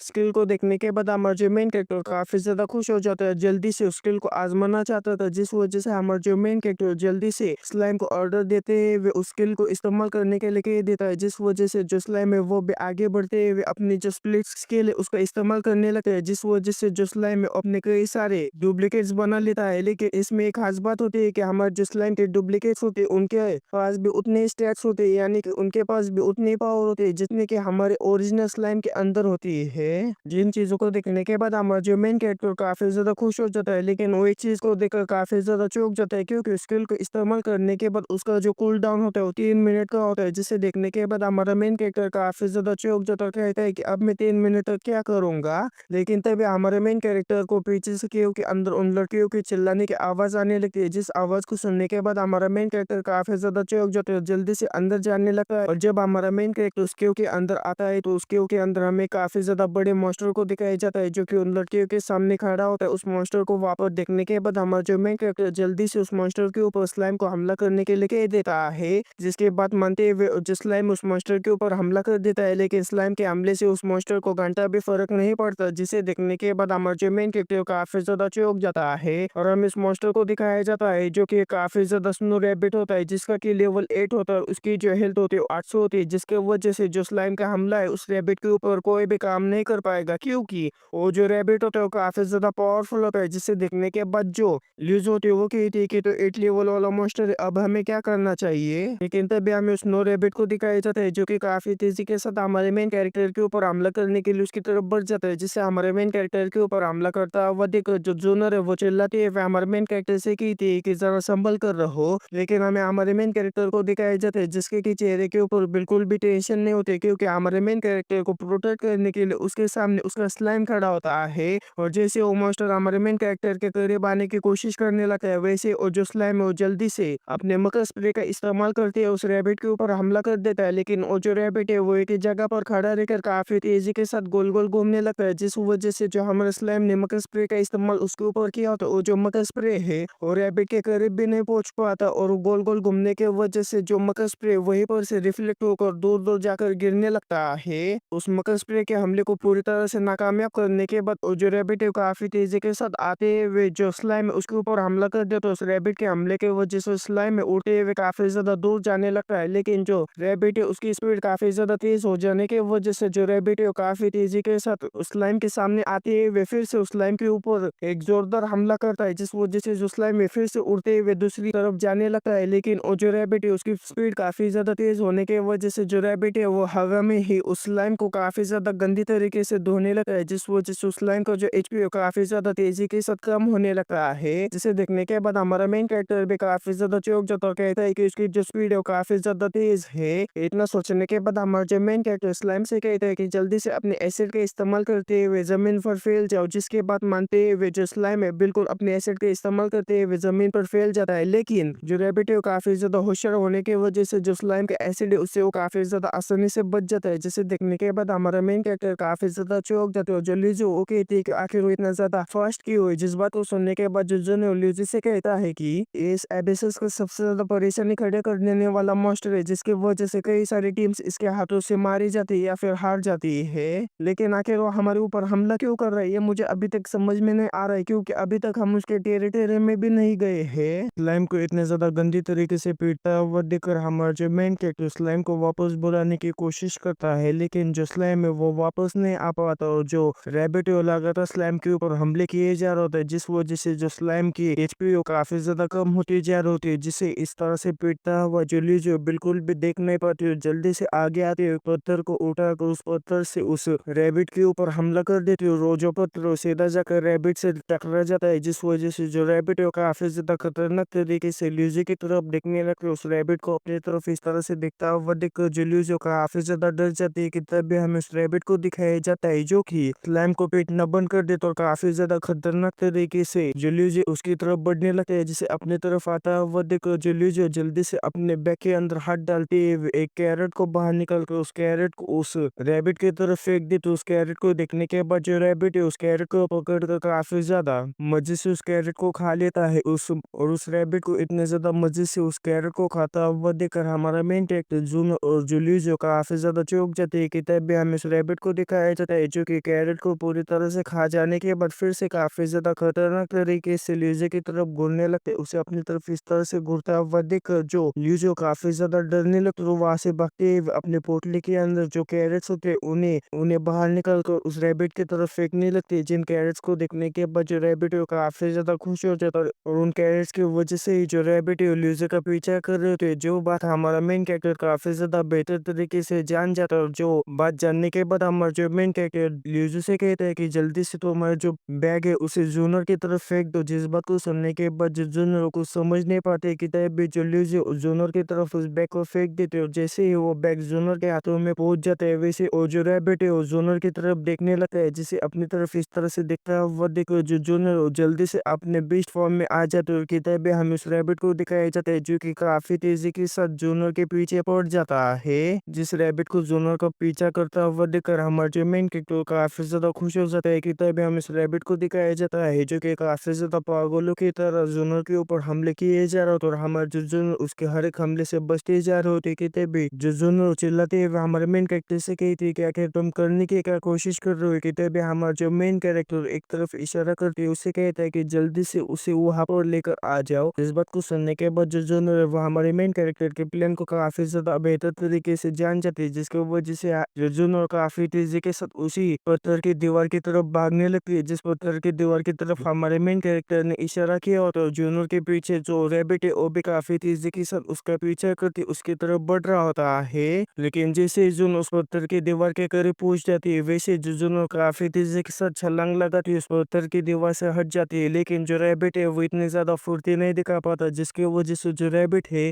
काफी तेजी के साथ आकर उस दीवार से टकरा जाता है, जिस वजह से उसके सर के ऊपर काफी ज्यादा चोट लग जाती है कि तभी ऊपर से कई और सारे पत्थर आकर उस रैबिट के ऊपर गिर जाते हैं। रैबिट के सर के ऊपर पत्थर गिर जाने की वजह से जो रैबिट है वो अपने आप को संभल नहीं पा रहा होता है, जिस चीज को देखने के बाद हमारा जो मेन कैरेक्टर जल्दी से स्लाइम को ऑर्डर देते हुए उस रैबिट के ऊपर हमला करने के लिए कह देता है। जिस बात को सुनने के बाद जो स्लाइम काफी तेजी के साथ जो रैबिट है उसके बॉडी के आर पार चला जाता है, इस वजह से जो रैबिट है उसकी हालत और भी ज्यादा खराब हो जाती है। जिस चीज को देखने के बाद हमारा जो मेन कैरेक्टर काफी ज्यादा खुश हो जाता है, मुस्कुराते हुए जो स्लाइम उसे जल्दी से अपनी स्प्लिट स्किल को इस्तेमाल करने के लिए कह देता है। जिस बात को सुनने के बाद जो स्लाइम अपनी स्प्लिट स्किल का इस्तेमाल करने लगता है, जिस वजह से वहां पर जो स्लाइम है उसका एक और डुप्लीकेट आ जाता है जो कि बिल्कुल उस रैबिट के पीछे खड़ा होता है, जिसे देखने के बाद जो रैबिट है वो काफी ज्यादा डरने लगता है, क्योंकि जो स्लाइम की जो दूसरी बॉडी होती है उस रैबिट को कुछ ज्यादा ही गंदी तरीके से घूर रहे होते और देखते ही देखते वो दोनों जो स्लाइम है वो दोनों मिलकर उस रैबिट की काफी ज्यादा गंदी हालत कर देते हैं और उसे वहीं पर ही खत्म कर देते हैं। और जैसे ही जो स्लाइम उस स्नो रैबिट को खत्म कर देता है वैसे हमारे मेन कैरेक्टर को कई सारी एचपी मिलती है और एक ही स्नो रैबिट को मारने के लिए इतनी ज्यादा कोशिश करने की वजह से हमारा जो मेन कैरेक्टर काफी ज्यादा उदास होता है, क्योंकि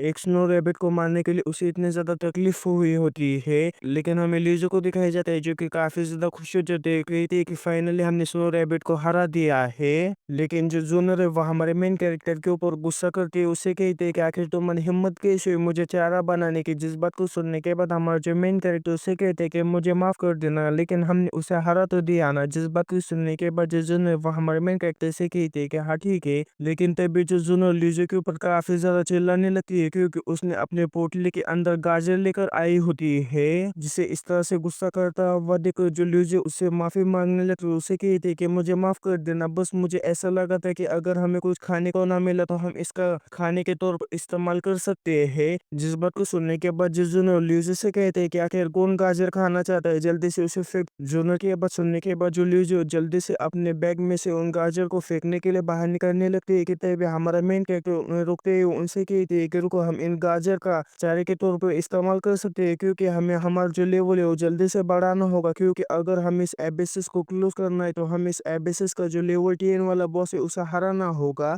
लेकिन जरा हम लोगों की तरफ देखो, तुम दोनों का लेवल 2 है और मेरा लेवल 3 है, तुम्हें क्या ऐसा लगता है कि हम लेवल 10 वाले बॉस को हरा सकते हैं? जिन बातों को सुनने के बाद जो लीज़ है वो हमारे मेन कैरेक्टर से कहती है कि लेकिन हमने एक ही स्नो रैबिट को मारने के लिए इतना ज्यादा स्ट्रगल करना पड़ा है, तो आखिर हम कई सारे स्नो रैबिट को मारकर अपना लेवल अप कैसे कर सकते हैं? इस बात को सुनने के बाद हमारा जो मेन कैरेक्टर उन दोनों से कहता है कि तुम चिंता मत करो, मेरे पास एक रास्ता है। फिर हमें कुछ समय बाद का सीन दिखाया जाता है जहाँ पर हमारे मेन कैरेक्टर ने एक गाजर को वहां पर रखा होता है ताकि जो स्नो रैबिट उस गाजर को देख उसकी तरफ अट्रैक्ट हो जाए। बिल्कुल वैसे होता है, एक जो स्नो रैबिट उस गाजर को देखने के बाद काफी ज्यादा खुश हो जाता है और जल्दी से उस गाजर की तरफ बढ़ने लगता है। जिससे उस गाजर की तरफ बढ़ता हुआ देखो वो तीनों लोग काफी ज्यादा खुश हो जाते हैं। जैसे वो रैबिट उस गाजर की तरफ पहुंच जाता है, वैसे ही वो तीनों लोग मिलकर उस रैबिट के ऊपर हमला करके उसे वहीं पर ही खत्म कर देता है। फिर हमें 3 घंटे बाद का सीन दिखाया जाता है जहाँ पर हमारे मेन कैरेक्टर ने और जो लीज और जो जोनर उन्होंने कई सारे स्नो रैबिट को मारा होता है, जिस वजह से उनका जो लेवल है काफी ज्यादा बढ़ चुका होता है। जो जोनर उसका लेवल 4 हो चुका होता है, हमारे मेन कैरेक्टर का लेवल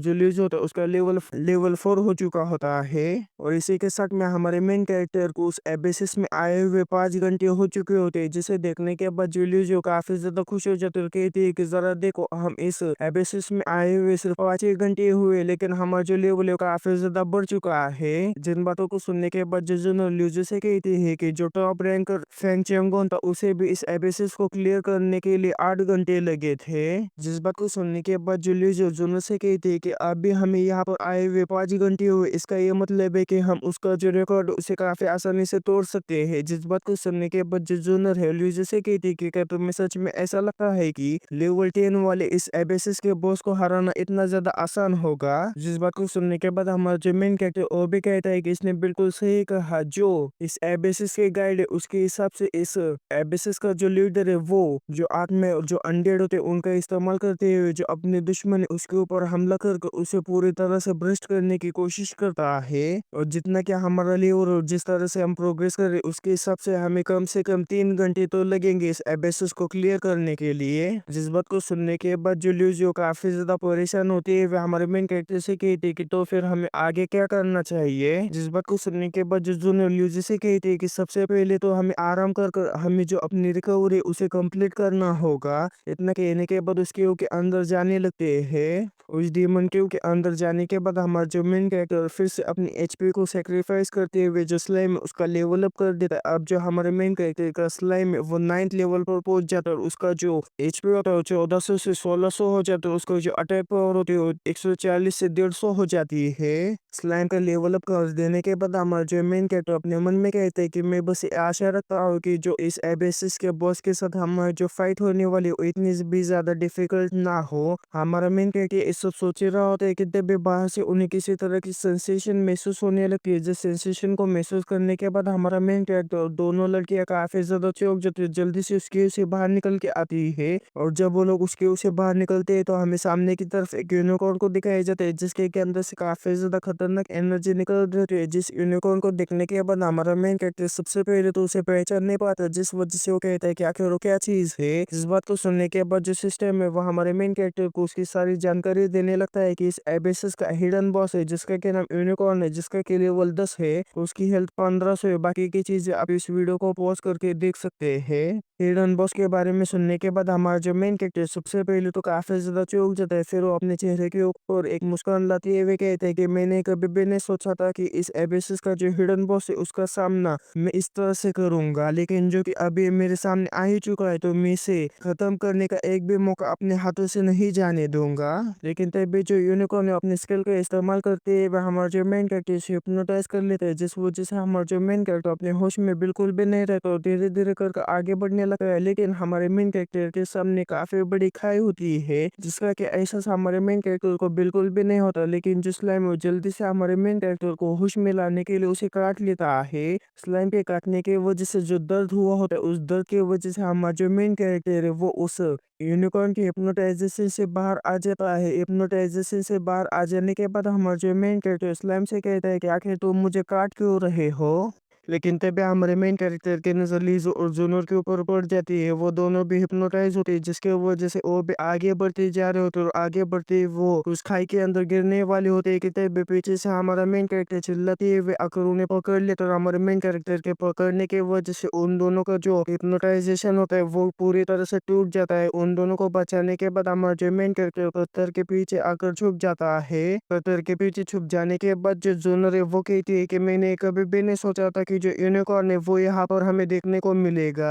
जिस बात को सुनने के बाद हमारा जो मेन कैरेक्टर जूनर से कहते हैं कि ऐसा लगता है कि हमने कई सारे स्नो रैबिट्स को मारा है, जिसके वजह से ये यहाँ पर आया है। जिस बात को सुनने के बाद जो ल्यूज है वह हमारे मेन कैरेक्टर से कहते हैं कि लेकिन जब हमने पहले यहाँ पर आने से पहले उसको और उनको मारा था तब ऐसा कुछ नहीं हुआ था, तो फिर आखिर ये अभी यहाँ पर क्यों हो रहा है। जिस बात को सुनने के बाद जो जोनर है वो कहती है कि अगर हमने गाइड के बात मानते हुए यहाँ पर जो छोटे मोटे मॉन्स्टर्स उन्हें खत्म ना करते हुए फाइनल बॉस के पास जाकर उसे हरा देते तो हम काफी आसानी से स्टेज को क्लियर कर पाते। लेकिन किसने सोचा था कि हमने यहाँ पर जितने भी मॉन्स्टर्स मारे उन मॉन्स्टर्स को मारने की वजह से इस डंजन का जो हिडन बॉस है वो जाग जाएगा। लगता है कि आज हम यहीं पर ही मारे जाने वाले हैं। जिस बात को सुनने के बाद जो ल्यूज वहीं पर रोने लगते रोते हुए कहते कि अभी हमें क्या करना चाहिए, क्या हम यहाँ पर से भाग नहीं सकते, मैं मरना नहीं चाहती। जिस बात को सुनने के बाद हमारा जो मेन कैरेक्टर ल्यूज से कहता है कि हम यहाँ पर से भाग नहीं सकते क्योंकि हमने कई सारे स्नो रैबिट्स को मारा है, जिसके वजह से हमारे ऊपर एक मार्क बन के आया होगा, जिस मार्क को फॉलो करते हुए काफी आसानी से हमें ढूंढ लेगा। जिस बात को सुनने के बाद जो ल्यूज है वह हमारे मेन कैरेक्टर से की थी कि सब मेरे वजह से हुआ, अगर मैं कैरेट्स को अपने साथ नहीं लेकर आती तो ये सब नहीं होता। जिस बात को सुनने के बाद हमारा जो मेन कैरेक्टर उसे दिलासा देते हैं, उसे कहता है कि आखिर तुम क्या कह रहे हो, तुम्हारे वजह से ही हम आधे समय में अपने लेवल को इतना ज्यादा बढ़ा पाए हैं, इसमें तुम्हारी कोई भी गलती नहीं है और तुम चिंता मत करो, एक मामूली सा हिडन बॉस है जिसे कि हम काफी आसानी से हरा सकते हैं। इतना कहने के बाद हमारा जो मेन कैरेक्टर खड़ा हो जाता है। खड़ा हो जाने के बाद जो जोन वो भी कहती है कि आखिर ये मामूली सा यूनिकॉर्न आखिर मुझ जैसे पावरफुल पर्सन को कैसे डरा सकता है। जिन लोगों की ये सारी बातें सुनने के बाद जो लीजू है वो काफी ज्यादा खुश हो जाते, उन दोनों से कहते हैं कि तुम्हारा बहुत बहुत शुक्रिया मुझे सपोर्ट करने के लिए। कि तभी हमें उस यूनिकॉर्न को दिखाया जाता है जो कि जोर से चिल्लाता है, जिसे चिल्लाता हुआ देखकर हमारा जो मेन कैरेक्टर वो कहते हैं कि ऐसा लगता है कि उसने हमारा पता लगा लिया है। कि तभी हमें इस यूनिकॉर्न को दिखाया जाता है जो कि लेकिन तभी हमें इस यूनिकॉर्न को दिखाया जाता है जो कि छलांग लगाते है उस खाई को पार करके सीधा हमारे मेन कैरेक्टर के पास आ जाता है। हमारे मेन कैरेक्टर के पास आ जाने के बाद वो अपने हॉर्न का इस्तेमाल करते हुए किसी तरह की साउंड वेव को जनरेट करने लगता है, जिस साउंड वेव की वजह से हमारे मेन कैरेक्टर को काफी ज्यादा तकलीफ होने लगती है। जिसे तकलीफ होता है वह देखकर जो ल्यूजियो जल्दी से अपने हाथों में जो कोई भी बजाने वाली चीज होती है उसे बजाते हुए जो यूनिकॉर्न जो साउंड वेव्स को रिलीज कर रहा होता है उस साउंड वेव्स को पूरी तरह से न्यूट्रलाइज करने के लिए उसे बजाने लगती है। और जैसे ही ल्यूजियो वहाँ पर म्यूजिक बजाना शुरू करती है वैसे ही जो यूनिकॉर्न साउंड वेव्स को रिलीज कर रहा होता है वो जो साउंड वेव्स जो पूरी तरह से गायब हो जाती है, जिस वजह से जो यूनिकॉर्न है काफी ज्यादा पागल हो जाता है, काफी ज्यादा गंदी तरीके से चिल्लाती है वे काफी तेजी के साथ जो ल्यूजियो उसके ऊपर हमला करने के लिए उसकी तरफ बढ़ जाता है। उसका जो हमला ल्यूजियो को लगने वाला होता है कि तभी बीच में जो जूनर है वो आकर उसका जो सींग होता है उसे पकड़ लेती है। उसके सींग को पकड़ लेने के बाद जो ल्यूजियो अपने घुटने का इस्तेमाल करती है वे जो यूनिकॉर्न उसके ऊपर हमला कर देती है। यूनिकॉर्न के ऊपर हमला कर देने के बाद जो जूनर यूनिकॉर्न से कहते हैं कि अगर तुम्हारे अंदर इतनी हिम्मत है तो मुझसे लड़ाई करना, आखिर उस लड़की के पीछे क्यों लगे हो। जिस बात को सुनने के बाद जो यूनिकॉर्न है जूनर के ऊपर काफी ज्यादा गुस्सा हो जाता है, लेकिन हमें जूनर को दिखाया जाता है जो कि काफी तेजी के साथ वहां पर से आगे जा रहे होते हैं। कि पीछे से जो यूनिकॉर्न है काफी तेजी के साथ आकर जूनर के ऊपर हमला कर देता है, लेकिन जो जूनर है वो छलांग लगाते हुए उसके हमले से बच जाता जाता है, लेकिन जो यूनिकॉर्न है वो भी जूनर के पीछे पीछे छलांग लगाते हैं, जिसे देखने के बाद जो हमारा मेन कैरेक्टर चिल्लाते हुए जूनर से कहता है कि जरा संभल कर। लेकिन तभी हमें उस यूनिकॉर्न को दिखाया जाता है जो कि पीछे से आकर जो अपना सींग है उसे जूनर के बॉडी के आर पार कर देता है, जिसे देखने के बाद जो जूनर वो भी काफी ज्यादा चौंक जाती है और उस हमले से जूनर जो है काफी ज्यादा इंजर्ड भी हो जाती है, जिस वजह से जो जूनर काफी तेजी के साथ आकर नीचे गिर जाती है। जूनर को इतना ज्यादा घायल होता हुआ देखकर जेली जो जल्दी से जूनर के पास आकर उसे उठाने की कोशिश करने लगते हैं। जूनर को इस हालत में देखने के बाद हमारा जो मेन कैरेक्टर काफी ज्यादा गुस्सा हो जाता है और काफी ज्यादा खतरनाक तरीके से अपने स्लाइम को वहां पर समन करके उसे कहता है कि जाओ और तुम उससे निपटो। जिस बात को सुनने के बाद जो स्लाइम है वो भी काफी ज्यादा खतरनाक हंसते हुए जो यूनिकॉर्न है उसकी तरफ बढ़ने लगता है। जो यूनिकॉर्न है उसकी भी नजर हमारे स्लाइम के ऊपर पड़ जाती है, लेकिन यूनिकॉर्न कुछ करे उससे पहले जो स्लाइम है वो अपनी एसिड का इस्तेमाल करती है उस यूनिकॉर्न के ऊपर हमला कर देता है और हमें स्लाइम का हमला इतना ज्यादा पावरफुल होता है कि उस हमले के वजह से जो यूनिकॉर्न है वो काफी तेजी के साथ आकर नीचे गिरने लगता है, जिसे नीचे गिरता हुआ देखो और हमारे मेन कैरेक्टर के स्लाइम की पावर देखने के बाद जिल्यूज और जो जोनर काफी ज्यादा चौंक जाते हैं। और जो हमारा मेन कैरेक्टर वो कहता है कि जो यूनिकॉर्न है वो डार्क एट्रीब्यूट से बिल्कुल भी इम्यून नहीं, यानी कि जो डार्क एट्रीब्यूट है यूनिकॉर्न की सबसे बड़ी कमजोरी है। और किसने सोचा था कि मेरा जो स्लाइम है उसके पास भी डार्क एट्रीब्यूट ही होगा। इतना सोचने के बाद हमारा जो मेन कैरेक्टर स्लाइम से कहता है कि हमले करते रहना, अपने हमले को बिल्कुल भी बंद मत करना। जिस बात को सुनने के बाद जो स्लाइम है लगातार जो यूनिकॉर्न है उसके ऊपर हमला करना शुरू कर दे, तो स्लाइम के हमले के वजह से जो यूनिकॉर्न है उसे भी काफी ज्यादा तकलीफ होने लगती है, जिस वजह से वो जोर जोर से चिल्लाने लगता है। और जो यूनिकॉर्न को ये पता चल जाता है कि अब वो स्लाइम के सामने नहीं टिक पाएगा, जिस वजह से वो जो काफी तेजी के साथ वहां से उड़कर जाने लगता है। जिसे जाता हुआ देखकर जो विजय वहां हमारे मेन कैरेक्टर से कहती कि वो तो यहाँ पर से भाग रहा है। जिस बात को सुनने के बाद हमारा जो मेन कैरेक्टर मुस्कुराते हुए अपने मन में कहता है कि आखिर वो बचकर कहाँ पर जाएगा। इतना सोचने के बाद हमारा जो मेन कैरेक्टर स्लाइम से कहता है कि जल्दी से उसका पीछा करो। जिस बात को सुनने के बाद जो स्लाइम है अपने आप को वहां पर मेल्ट करने लगता है ताकि उसकी जो बॉडी का साइज है वो कम हो जाए। और जैसे ही स्लाइम के बॉडी का साइज कम हो जाता है वैसे ही जो स्लाइम उसकी स्पीड काफी ज्यादा बढ़ जाती है। बुलेट की स्पीड से जो यूनिकॉर्न है उसका पीछा करने लगता है। देखते ही देखते कुछ ही सेकंड्स के अंदर यूनिकॉर्न के पास पहुंच जाता है, जिसे अपने पास देखने के बाद यूनिकॉर्न वो भी काफी ज्यादा चौंक जाता है कि तभी जो स्लाइम है अपने एसिड का इस्तेमाल करते हुए जो यूनिकॉर्न के पंखों है उसके ऊपर हमला कर देता है। और हमारे स्लाइम के एसिड के वजह से जो यूनिकॉर्न के पंख है वो जलने लगते हैं, जिस वजह से यूनिकॉर्न को भी काफी ज्यादा तकलीफ होने लगती है और जो कि उसके पंख पूरी तरह से जल जाते हैं, जिस वजह से जो यूनिकॉर्न है वो उड़ नहीं पाता। इस वजह से जो यूनिकॉर्न है काफी तेजी के साथ आकर नीचे गिर जाता है और स्लाइम को इतना ज्यादा बेहतर काम करता हुआ देखकर हमारा जेमिन के स्लाइम को शाबाशी भी देता है कि तुमने काफी ज्यादा अच्छा काम किया। लेकिन नीचे गिर जाने के बावजूद भी जो यूनिकॉर्न है बिल्कुल भी हार नहीं मानता और फिर से अपने साउंड वेव्स का इस्तेमाल करते हुए उन लोगों को तकलीफ पहुंचाने लगता है। जिसे इस तरह से करता हुआ देखकर हमारा जो मेन कैरेक्टर जल्दी से अपने कानों पर हाथ रखते हुए दोनों लड़कियों से कहते हैं कि जल्दी से अपने कान बंद करो। और हमें यूनिकॉर्न को दिखाया जाता है अपने साउंड वेव्स का इस्तेमाल करते हुए उन लोगों का ध्यान भटका देने के बाद वो काफी तेजी के साथ स्लाइम के ऊपर हमला करने के लिए उसकी तरफ बढ़ जाता है। लेकिन हमारा मेन कैरेक्टर सही समय रहते उसे देख लेता है, जिस वजह से जो हमारा मेन कैरेक्टर स्लाइम से कहता है कि जल्दी से उसके हमले से डॉज करो और जल्दी से अपने स्प्लिट स्किल का इस्तेमाल करो। जिस बात को सुनने के बाद जो स्लाइम वो जल्दी से अपने स्प्लिट स्किल का इस्तेमाल करने लगता है, जिस वजह से जो स्लाइम है वो बीच में से दो हिस्सों में बढ़ जाता है, जिस वजह से जो यूनिकॉर्न का हमला है वो स्लाइम को छू भी नहीं पाता और जो स्लाइम है वो दो हिस्सों में बढ़ जाता है। दो हिस्सों में बढ़ जाने के बाद जो स्लाइम है वो दोनों तरफ से जो यूनिकॉर्न है उसे घेर लेता है और हमें यूनिकॉर्न को दिखाया जाता है चाहे उसके सामने दो स्लाइम या फिर चार स्लाइम उससे उसे कोई भी फर्क नहीं पड़ता, बल्कि वो अपनी एको स्किल को इस्तेमाल करने लगता है। जिस चीज को देखने के बाद हमारा जो मेन कैरेक्टर स्लाइम से कहते हैं कि जल्दी से अपने कोरिशो स्लाइम स्किल का इस्तेमाल करो। जिस बात को सुनने के बाद वो दोनों जो स्लाइम है फिर से एक हो जाते हैं। एक हो जाने के बाद जो स्लाइम है वो छलांग लगाते हुए जो यूनिकॉर्न है उसके पीछे आ जाता है और काफी ज्यादा खतरनाक तरीके से यूनिकॉर्न को देखने लगता है। जिस चीज को देखने के बाद जो यूनिकॉर्न है वो भी काफी ज्यादा चौंक जाता है कि तभी जो स्लाइम है अपनी साइज को काफी ज्यादा बढ़ा लेता है और जो यूनिकॉर्न है उसके ऊपर चढ़ जाता है। और जैसे स्लाइम यूनिकॉर्न के ऊपर चढ़ जाता है वैसे जो स्लाइम है वो अपनी स्लाइम बॉडी का इस्तेमाल करते हुए जो यूनिकॉर्न है उसके चारों बॉडी के ऊपर फैलने लगता है और स्लाइम के एसिड के वजह से जो यूनिकॉर्न की बॉडी धीरे धीरे कर जलने लगती है, जिस वजह से जो यूनिकॉर्न है उसे भी काफी ज्यादा तकलीफ होने लगती है, जिस वजह से वो जोर जोर से चिल्लाने लगता है। लेकिन तभी हमारे मेन कैरेक्टर को सिस्टम का नोटिफिकेशन आता है कि जो यूनिकॉर्न है अपने बजट स्टेट में जाने वाला है। जिस नोटिफिकेशन को पढ़ने के बाद हमारा जो मेन कैरेक्टर जल्दी से स्लाइम को उसके ऊपर से हटने के लिए कह देता है, जिस बात को सुनने के बाद जो वो भी उस यूनिकॉर्न के ऊपर से हट जाता है और हमारे मेन कैरेक्टर के पीछे आकर खड़ा हो जाता है। किताब में हमें इस यूनिकॉर्न को दिखाया जाता है जो कि धीरे-धीरे कर कर खड़ा हो जाता है और हमारे मेन कैरेक्टर की तरफ ही देखने लगता है, जिसे अपनी तरफ इस तरह से दिखता हुआ देखकर हमारा मेन कैरेक्टर भी काफ़ी ज़्यादा चौंक जाता है। किताब भी हमारे मेन कैरेक्टर की नज़र उसके अंदर से बहने वाले खून के ऊपर पड़ जाती है, जो कि जिस-जिस जगह पर वो खून गिरा होता है उस जगह पर धीरे-धीरे कर उसके अंदर से हरे कलर की घास बाहर निकल रही होती है। किताब में हमें ज़ोनर को दिखाया जाता है जो कि काफ़ी तेज़ी के साथ आगे बढ़ते हुए हमारे मेन कैरेक्टर से कहती है कि तुम यहाँ पर खड़े होकर क्या कर रहे हो? जल्दी से उसके ऊपर हमला करके उसे खत्म कर दो।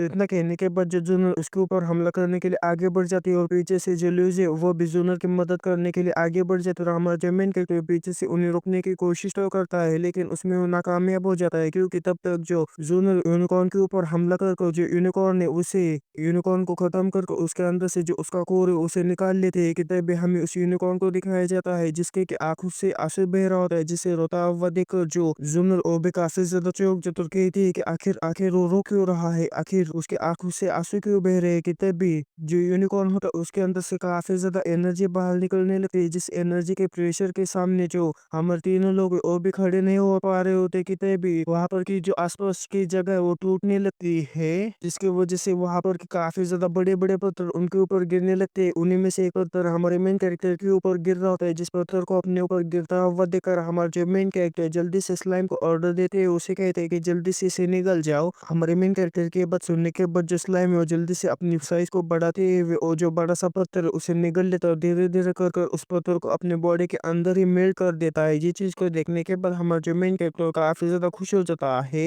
लेकिन तभी आसपास की कई सारी और पत्थर वहां पर नीचे गिरने लगते हैं, जिसे देखने के बाद हमारा जो मेन कैरेक्टर वो कहता है कि जो जगह है वो कोलैप्स हो रही है, जल्दी से मेरे आसपास इकट्ठा हो जाओ। हमारे मेन कैरेक्टर के इतना कहने के साथ ही हमें ल्यूजो को दिखाया जाता है, जिसके के पैरों के पास एक काफी ज्यादा बड़ा पत्थर आकर गिर जाता है, जिसे देखने के बाद जो ल्यूजो काफी ज्यादा डर जाती है। फिर हमें जोनर को दिखाया जाता है जिसके के ऊपर एक और काफी ज्यादा बड़ा पत्थर गिरने वाला होता है, लेकिन जो जोनर है उस पत्थर को बीच में से चीर देते, उस पत्थर को बीच में से चीर देने के बाद जो जोनर काफी तेजी के साथ जाकर हमारे मेन कैरेक्टर के करीब पहुंच जाते हैं। जैसे वो तीनों लोग एक जगह पर इकट्ठा हो जाते हैं, वैसे ही जो हम स्लाइम है वो उन तीनों को अपने बॉडी के अंदर कवर कर लेता है, ताकि कोई भी पत्थर उनके ऊपर ना गिरे और उन्हें चोट ना लगे। फिर जो जोनर है वो हमारे मेन कैरेक्टर से कहती है कि आखिर इस जगह कोलैप्स क्यों हो रही है, जिस बात को सुनने के बाद हमारा जो मेन कैरेक्टर जोनर से कहता है कि क्योंकि इस एरिया का जो गार्डियन बीस्ट था वो मारा जा चुका है, जिसकी वजह से ये जो जगह है धीरे धीरे कर डिस्ट्रॉय हो रही है। लेकिन तभी हमारे मेन कैरेक्टर की नजर यूनिकॉर्न की डेड बॉडी के ऊपर पड़ जाती है, जिसके के ऊपर एक काफी ज्यादा बड़ा पत्थर गिरने वाला था। जिस चीज को देखने के बाद हमारा जो मेन कैरेक्टर जल्दी से स्लाइम को ऑर्डर देते हैं, उसे कहते हैं कि जल्दी से अपनी स्प्लिट स्किल का इस्तेमाल करते हुए अपनी एक डुप्लीकेट बॉडी को जो यूनिकॉर्न है उसे प्रोटेक्ट करने के लिए भेज दो। जिस बात को सुनने के बाद जो यूनिकॉर्न है बिल्कुल वैसा ही करता है, अपनी स्प्लिट स्किल का इस्तेमाल करते हैं, अपनी डुप्लीकेट बॉडी को यूनिकॉर्न के पास भेजकर जो बड़ा पत्थर उसके ऊपर गिरने वाला होता है उस पत्थर को वो निगल जाता है और निगल लेने के बाद धीरे धीरे कर कर उसे मेल्ट कर कर उसे पूरी तरह से खत्म कर देता है।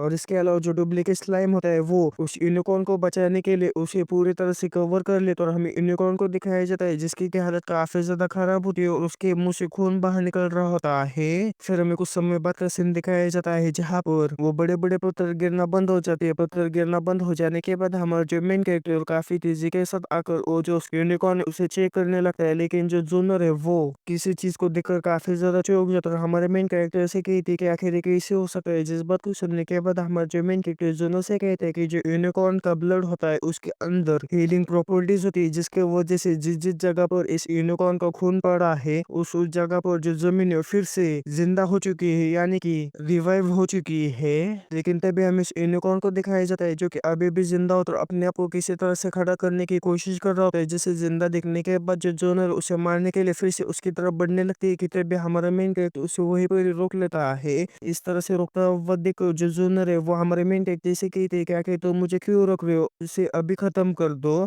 लेकिन तभी जो लूजो जोनर से कहती है कि ऐसा लगता है कि वो जो यूनिकॉर्न है वो कुछ कहना चाहता है, जिस बात को सुनने के बाद जो जोनर वो भी काफी ज्यादा चौंक जाती है और हमारा जो मेन कैरेक्टर यूनिकॉर्न की तरफ देखते हुए अपने मन में कहता है कि आखिर वो कहने की क्या कोशिश कर रहा है। कि तभी जो यूनिकॉर्न है वो काफी ज्यादा जोर से चिल्लाने लगता है, जिसे इस तरह से चिल्लाता वो देख जो लूजो काफी ज्यादा डर जाती है और जो जुन्नर गुस्सा करते हुए कहती है कि अब हम और इंतजार नहीं कर सकते, इसे मार डालो। जिस बात को सुनने के बाद हमारा जो मेन कैरेक्टर जुन्नर से कहता है कि थोड़ी देर और इंतजार करो। जिस बात को सुनने के बाद हम जो जुन्नर वो काफी ज्यादा चौंक जाता है। हमारे मेन कैरेक्टर से कहती है कि हम इंतजार नहीं कर सकते। लेकिन तभी हम यूनिकॉर्न को दिखाया जाता है जो कि फिर से अपने मुंह से खून खांसने लगता है और नीचे गिर जाता है। जैसे यूनिकॉर्न नीचे गिर जाता है वैसे उस यूनिकॉर्न के पेट को चीरते हुए इसी तरह की चीज बाहर निकलने लगती है, जिसे देखने के बाद जो जुन्नर काफी ज्यादा चौंक जाती है कि तभी उस यूनिकॉर्न का पेट चीरते हुए एक छोटा सा यूनिकॉर्न बेबी यूनिकॉर्न बाहर निकल के आता है। जिस बेबी यूनिकॉर्न को देखने के बाद जो जुन्नर वो कहती है कि ये तो एक और यूनिकॉर्न है। और हमें इस बेबी यूनिकॉर्न को दिखाया जाता है जो कि अभी अभी पैदा हुआ होता है, जिस वजह से वो ठीक से चल नहीं पा रहा होता है। लेकिन हमें जुन्नर को दिखाया जाता है जो कि गुस्सा करते हुए कहती है कि ऐसा लगता है कि उसके पास रिबर्थ करने की एबिलिटी है, यानी कि पुनर्जीवित होने की एबिलिटी है। और फिर से अपने आप को ठीक कर ले, उससे पहले हमें इसे मार डालना होगा। इतना कहने के बाद जो जून उस बेबी यूनिकॉर्न को मारने के लिए काफी तेजी के साथ उसकी तरफ बढ़ने लगती है। लेकिन तभी हमारा मेन कैरेक्टर उस बेबी यूनिकॉर्न को बचाने के लिए उसके सामने आ जाता है। लेकिन तब तक काफी ज्यादा देर हो चुकी होती है क्योंकि जूनर ने पहले हमला कर दिया होता है, जिस वजह से जो जूनर का हमला है वो हमारे मेन कैरेक्टर को गालों को छूकर गुजर जाता है। लेकिन हमारे मेन कैरेक्टर का जो खून है वो जूनर के हाथों पर लग जाता है। लेकिन जो जूनर है वो अपने हाथों को कुछ ज्यादा ही तेजी से आगे बढ़ा रही होती है, जिस वजह से उसके हाथों पर जो लगा हुआ खून है उसके हाथों पर से उड़कर जो बेबी यूनिकॉर्न है उसके सींग में यानी कि हॉर्न पे जाकर गिर जाता है, जिस वजह से उसका जो हॉर्न है वो धीरे धीरे कर ग्लो करने लगता है। और हमें जोनर को दिखाया जाता है जो कि हमारे मेन कैरेक्टर के ऊपर गुस्सा करती है। उससे कहती है कि आखिर तुम करने की क्या कोशिश कर रहे हो। कि तभी उन सारे लोगों को सिस्टम का नोटिफिकेशन आता है कि जो कॉन्ट्रैक्ट है वो सक्सेसफुली फॉर्म हो चुका है। जिस नोटिफिकेशन को पढ़ने के बाद वो लोग काफी ज्यादा चौंक जाते हैं। और जब हमारा मेन कैरेक्टर पीछे मुड़कर देखता है तो हमें उस बेबी यूनिकॉर्न को दिखाया जाता है जो कि पूरी तरह से एक एनर्जी में कन्वर्ट होकर वो जो एनर्जी सीधा हमारे मेन कैरेक्टर के माथे के अंदर जाती है, उसकी जो कॉन्शियसनेस होती है उसके अंदर चली जाती है। और इसी के साथ में हमारे मेन कैरेक्टर को उसके सिस्टम का नोटिफिकेशन आता है कि तुमने कोल्ड वैली एबिसिस का जो यूनिकॉर्न है उसके साथ कॉन्ट्रैक्ट कर लिया, जिसके वजह से अब से ये तो हमारा सेकंड समन बनेगा। और जैसे बेबी यूनिकॉर्न हमारे मेन कैरेक्टर के कॉन्शियसनेस में आ जाता है वैसे हमारा जो मेन कैरेक्टर बेबी यूनिकॉर्न को देखने के लिए अपने कॉन्शियसनेस में आ जाता है। जहाँ पर जब हमारा मेन कैरेक्टर बेबी यूनिकॉर्न की तरफ देखता है तो जो बेबी यूनिकॉर्न है वो वहाँ पर आराम से सो रहा होता है, जिसे देखने के बाद हमारा जो मेन कैरेक्टर काफी ज्यादा खुश हो चुका कहता है कि एक और समन मुझे मिल चुका है। और हमें बाहर का सीन दिखाया जाता है जहाँ पर अचानक से उस यूनिकॉर्न को गायब होता हुआ देखो जो जोनरो काफी ज्यादा चौंक चुकी होती है, इसलिए वो हमारे मेन कैरेक्टर से कहती है कि आखिर क्या हुआ, आखिर बेबी यूनिकॉर्न कहाँ पर चला गया। जिस बात को सुनने के बाद हमारा मेन कैरेक्टर उसे कोई जवाब दे पाता उससे पहले वो जो जगह फिर से हिलने लगती है। जिस चीज को देखने के बाद हमारा जो मेन कैरेक्टर काफी ज्यादा चौंकते हुए कहता है कि आखिर ये जगह फिर से क्यों हिलने लगी। कि तभी हमें दिखाया जाता है कि वो जो जगह धीरे धीरे कर फटने लगती है। जिस जगह को फटा हुआ देखकर जो जुन और जुली जो काफी तेजी के साथ वहां से जाने लगते हैं। लेकिन हमें हमारे मेन कैरेक्टर को दिखाया जाता है जो कि अभी भी उस यूनिकॉर्न के सामने खड़ा होता है, जिसे देखने के बाद जो जुन चिल्लाती है वे हमारे मेन कैरेक्टर से कहते हैं कि आखिर तुम वहां पर क्या कर रहे हो, जल्दी से यहाँ से भागो। और हमें हमारे मेन कैरेक्टर को दिखाया जाता है जो कि उस मरे हुए यूनिकॉर्न से कहता है कि तुम चिंता मत करो, मैं तुम्हारे बच्चे को अपने साथ लेकर जा रहा हूँ, लेकिन मैं उसकी काफी ज्यादा अच्छी तरीके से केयर करूंगा। लेकिन तभी हमारे मेन कैरेक्टर को सिस्टम का नोटिफिकेशन आता है जहाँ पर जो एबिसिस का यूनिकॉर्न है उसे हराने की वजह से हमारे मेन कैरेक्टर को कई सारे रिवॉर्ड्स मिले होते हैं, जिन रिवॉर्ड्स को देखने के बाद हमारा मेन कैरेक्टर काफी ज्यादा चौंक जाता है। इसी के साथ में हमारे मेन कैरेक्टर को एक और सिस्टम का नोटिफिकेशन आता है कि आपने रिकॉर्ड को तोड़ दिया है, जिसकी वजह से जो रैंकिंग है उसे अपडेट किया जा रहा है। हमारा मेन कैरेक्टर सिस्टम की तरफ ये सब देख ही रहा होता है कि तभी हमारे मेन कैरेक्टर के आसपास की जितनी भी जमीन है वो धीरे धीरे करके शटर होने लगती है। लेकिन हमारे मेन कैरेक्टर का उसके ऊपर किसी भी तरह का ध्यान नहीं होता है कि तभी हमारे मेन कैरेक्टर के नीचे की जो जमीन है वो भी पूरी तरह से टूट जाती है। हमारा जो मेन कैरेक्टर धीरे धीरे कर नीचे गिरने लगता है, जिसे देखने के बाद जो लूजो और जो जोनर है वह हमारे मेन कैरेक्टर के काफी ज्यादा फिक्र करने लगता है। हमें हमारे मेन कैरेक्टर को दिखाया जाता है जो कि खाई के अंदर गिरे जा रहा होता है कि तभी हमारे मेन कैरेक्टर को सिस्टम का नोटिफिकेशन आता है कि क्या आप इस एबीसी से बाहर जाना चाहोगे। जिस बात को सुनने के बाद हमारा जो मेन कैरेक्टर सिस्टम के इसके ऑप्शन पर क्लिक कर लेता है, जिस वजह से हमारा जो मेन कैरेक्टर जोनर और जो लूजी है एबीसी के डंजन से टेलीपोर्ट होकर सीधा बाहर आ जाते हैं। बाहर आ जाने के बाद जो लूजी और राहत की सांस लेते हुए कहती है कि अच्छा है कि हम नहीं मरे। कि तभी उन लोगों के नजर हमारे मेन कैरेक्टर के ऊपर पड़ जाती है जो कि वहां पर टेलीपोर्ट हुआ होता है, जिसे देखने के बाद जो जूनियर जल्दी से जाकर हमारे मेन कैरेक्टर की गिरवान को पकड़ लेते हैं क्योंकि वह हमारे मेन कैरेक्टर के ऊपर कुछ ज्यादा ही गुस्सा होती है। लेकिन हमारा मेन कैरेक्टर उसे शांत करती है, उसे कहता है कि शांत हो जाओ। लेकिन तभी वहाँ पर जितने भी लोग होते हैं उनके सिस्टम में नोटिफिकेशन आने लगती है कि जो रैंकिंग है वो अपडेट हो रही है। जिस बात को सुनने के बाद वहाँ पर जितने भी आए हुए जो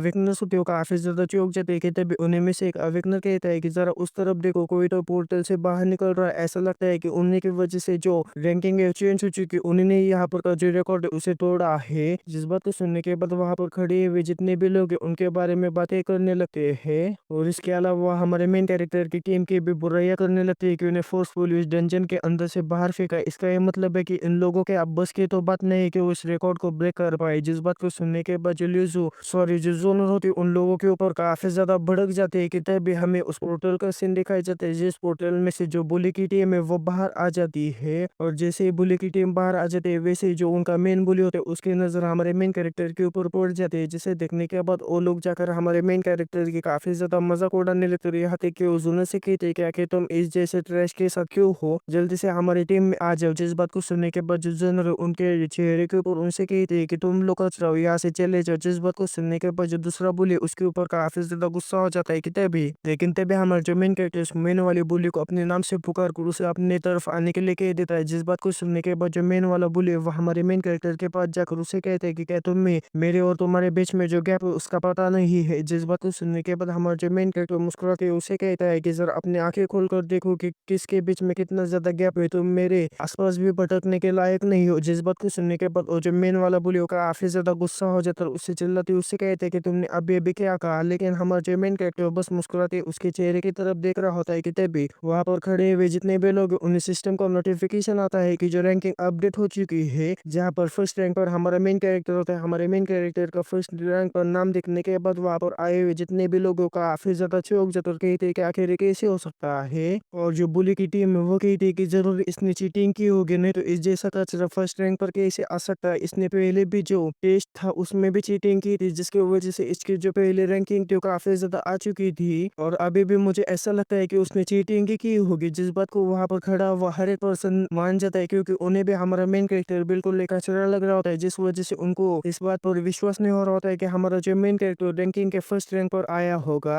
लेकिन तब भी पीछे से कोई तो आते हुए कहता है कि एक एबीसी डंजन लिस्ट है जिसके के अंदर चीटिंग करना इतना भी आसान नहीं होता। जिस बात को सुनने के बाद जो दूसरा वाला बोली वो काफी ज्यादा गुस्सा होते हुए कहते हैं कि आखिर किसकी हिम्मत हुई बीच में बोलने की। इतना कहने के बाद जो पीछे मुड़कर देखता है तो काफी ज्यादा चौंक जाता है, क्योंकि वहां पर मोरंग सिबलिंग्स आए होते हैं, वो एक ही फैमिली से बिलोंग करते हैं। उनके जो लेवल होते हैं वो काफी ज्यादा होते हैं, यहाँ तक कि उनका जो टैलेंट होता है वो भी ए और बी के रैंक का होता है। उन मोरंग सिबलिंग्स को वहां पर देखने के बाद वहां पर खड़ा हुआ हर एक जो अवेकनर होते हैं वो काफी ज्यादा चौंक जाता है। हमारे जो मेन कैरेक्टर कहते हैं कि तो मोरंग फैमिली लेकिन आखिर ये यहाँ पर क्या कर रही है, क्योंकि जो बड़े बड़े फैमिली के लोग होते हैं स्पेसिफिक टेलीपोर्टेशन गेट का इस्तेमाल करते हैं वे सीधा ब्लैक एबिसिस के अंदर जा सकते हैं, तो फिर आखिर ये यहाँ पर क्या कर रहे हैं। हमारा मेन कैरेक्टर इस सब सोच रहा होता है कि तभी हमें इस मुरंग फैमिली को दिखाया जाता है जो कि सीधा हमारे मेन कैरेक्टर की तरफ पे बढ़ रहा होता है, कि तभी हमें उस पहले वाले बुली को दिखाया जाता है जो कि उसमें से जो लड़के होते हैं जिसका एक नाम मुरंग जुई होता है उससे बात करने की कोशिश करता है, लेकिन जो जुई होती है उसे पूरी तरह से इग्नोर करते हुए आगे गुजर जाती है। जिसे देखने के बाद जो दूसरा वाला बुली है जुई के ऊपर चिल्लाती है, उसे कहती है कि आखिर तुम्हारी हिम्मत कैसे हुई हमारे बॉस को इस तरह से इग्नोर करने की। इस बात को सुनने के बाद जो मुरंग जुई होते है उससे कहती है कि आखिर तुम्हारी हिम्मत कैसे हुई मुझसे इसे बात करने की, तुम्हें क्या लगता है कि तुम्हारा बॉस इस दुनिया का पापा है और मेरे सामने कीड़े के अलावा कुछ भी नहीं है। जिस बात को सुनने के बाद जो दूसरा वाला बुली है जुई के ऊपर काफी ज्यादा गुस्सा हो जाता है, उससे कहते हैं कि आखिर तुम्हारी हिम्मत कैसे हुई ऐसा कहने की। कि तभी जो पहले वाला बुली है और दूसरे वाले बुली को शांत करते हुए उससे कहता है कि बिल्कुल भी उससे पंगा मत लो। दूसरे वाले बुली को इतना कहने के बाद जो पहले वाला बुली है वो हमारे मेन कैरेक्टर से कहते हैं कि इस बार तो तुम लकी थे लेकिन अगली बार लकी नहीं रहोगे, जब तुम अगली बार हमारे हाथों में लगोगे तो तुम्हारी जो जो सोचे हड्डी उन सारी की सारी हड्डियों को मैं तोड़ दूंगा। इतना कहने के बाद जो बुली और उसकी जो टीम है वो वहां से चले जाते हैं, जिनके जाने के बाद जो मुरंग फैमिली का लड़का जिसके के नाम मुरंग यो होता है वो हमारे मेन कैरेक्टर की तरफ अपने हाथ को करते हुए उससे कहता है कि तुमसे मिलकर मुझे काफी ज्यादा अच्छा लगा, लेकिन हमारा जो मेन कैरेक्टर है वो अपने हाथों को आगे बढ़ाते हुए उसके साथ बिल्कुल भी हैंडशेक नहीं करता। जिसे देखने के बाद जो जुई है वो हमारे मेन कैरेक्टर के ऊपर चिल्लाती है, उसे कहती है कि क्या तुम देख नहीं रहे हो कि वो तुम्हारे साथ हैंडशेक करना चाहता है। जिसे इस तरह से बढ़ता हुआ देखकर जो यू होता है उसे कहता है कि इतना इतना भी ज़्यादा गुस्सा मत करो। हमारा जो मेन कैरेक्टर है हिचकिचाते हुए उसे कहता है कि मुझे भी आपसे मिलकर अच्छा लगा। इतना कहने के बाद जब हमारा मेन कैरेक्टर उससे हाथ मिलाने के लिए अपने हाथों को ऊपर कर ही रहा होता है कि तभी जो ने उसके हाथों को पकड़ कर नीचे कर लेते हैं और जो ये होता है उसे कहती है कि क्या तुम अंधे हो चुके हो? क्या तुम ये देख नहीं पा रहे हो कि उसने मेरे साथ टीम बना ली है? जुनूर को इस तरह से बीच में बात करता हुआ देखकर जो यू है जुनूर के ऊपर काफी ज्यादा गुस्सा हो जाता है, लेकिन वो अपने चेहरे के ऊपर एक मुस्कान लाते हुए उसे कहता है कि क्या तुम ये देख नहीं रहे हो मैं इससे बात कर रहा हूँ, इसीलिए तुम बीच में मत आओ। जिस बात को सुनने के बाद जो जूनर है वो हमारे मेन कैरेक्टर को खींच कर वहां पर से लेकर जाने लगते हो। जाते हुए जो यू है उससे कहती है कि क्या तुम्हें सच में ऐसा लगता है कि तुम इसको मुझसे छीन सकते हो? लेकिन तभी जो जू है जूनर के सामने आती है वे जूनर से कहती है कि हम यहाँ पर समय बर्बाद नहीं करना चाहते, बस हमें वो चाहिए। और हमारे मेन कैरेक्टर के लिए दो लड़कियों को इस तरह से लड़ता हुआ देखकर वहां पर खड़े हुए जितने भी लोग हैं, वो काफी ज्यादा चौंक जाते हो। इससे भी ज्यादा वो इस बात से चौंक जाते हैं कि जो मुरोंग फैमिली है वह हमारे मेन कैरेक्टर को उनके टीम में ज्वाइन होने के लिए कह रहे होते हैं, लेकिन जो जोनर है उनके मुंह के ऊपर साफ साफ उन्हें मना कर रहे होते हैं कि हमारा जो मेन कैरेक्टर है वह हमारी टीम छोड़कर तुम्हारी टीम में बिल्कुल भी नहीं आएगा। जिन बातों को सुनने के बाद वहां पर खड़े हुए जितने भी लोग हैं और भी ज्यादा चौंक जाते हो। जो ल्यूजे वह हमारे मेन कैरेक्टर से कहते हैं कि तुम उनके साथ टीम अप नहीं करोगे ना। जिस बात को सुनने के बाद जुनो ल्यूजो से कहता है कि मुझे नहीं लगता है कि वो ऐसे हिम्मत करेगा कि तभी जो यू है सामने आते हुए जुनो से कहते हैं कि मुझे ऐसा लगता है कि वो अपनी चीजें खुद डिसाइड कर सकते हैं, इसीलिए तुम बीच में मत बोलो, उसे डिसाइड करने दो कि वो हमारे साथ आना चाहता है या फिर नहीं। इतना कहने के बाद जो यू है वह हमारे मेन कैरेक्टर के पास जाते हैं, उसे अपनी टीम में शामिल होने के लिए कह देता है। जिसके इतना कहने के साथ ही हमारे मेन कैरेक्टर को सिस्टम का नोटिफिकेशन आता है कि जो मुरंग फैमिली है वो आपको ज्वाइन होने के लिए कह रही है कि आप उनकी टीम में ज्वाइन होना चाहोगे या फिर नहीं। लेकिन तभी हमें जुनू को दिखाया जाता है जो कि यू के सामने आते हैं उसे कहती है कि वो बिल्कुल भी इसके अंदर शामिल नहीं होगा, लेकिन हमें हमारे मेन कैरेक्टर को दिखाया जाता है जो कि उसे कहता है कि हाँ बिल्कुल। जिस बात को सुनने के बाद जो जुनू काफी ज्यादा चौंक जाता है, उसे कहती है कि तुमने अभी अभी क्या कहा? इस बात को सुनने के बाद हमारा जो मेन कैरेक्टर जुनू से कहता है कि मैं उनकी टीम में शामिल होने के लिए तैयार हूँ। जिस बात को सुनने के बाद जो लिजियो काफी ज्यादा चौंक जाता है, हमारे मेन कैरेक्टर से कहती है कि लेकिन क्यों? और हमें यू को दिखाया जाता है जो कि हमारे मेन कैरेक्टर से कहते हैं कि तुम सचमुच में काफी ज्यादा स्मार्टेड पर्सन हो, अगर तुम हमारे टीम में ज्वाइन होना चाहते हो तो हमने तुम्हें जो इनविटेशन भेजा है उसे एक्सेप्ट कर लो। इस बात को सुनने के बाद हमारा जो मेन कैरेक्टर सिस्टम के पैनल की तरफ देखने लगता है और हमें जो जूनर को दिखाया जाता है जो कि चिल्ला चिल्ला कर हमारे मेन कैरेक्टर से कह रहे होते हैं कि बिल्कुल भी ऐसा मत करो। हमारे जो जूनर है उसे हमारे मेन कैरेक्टर को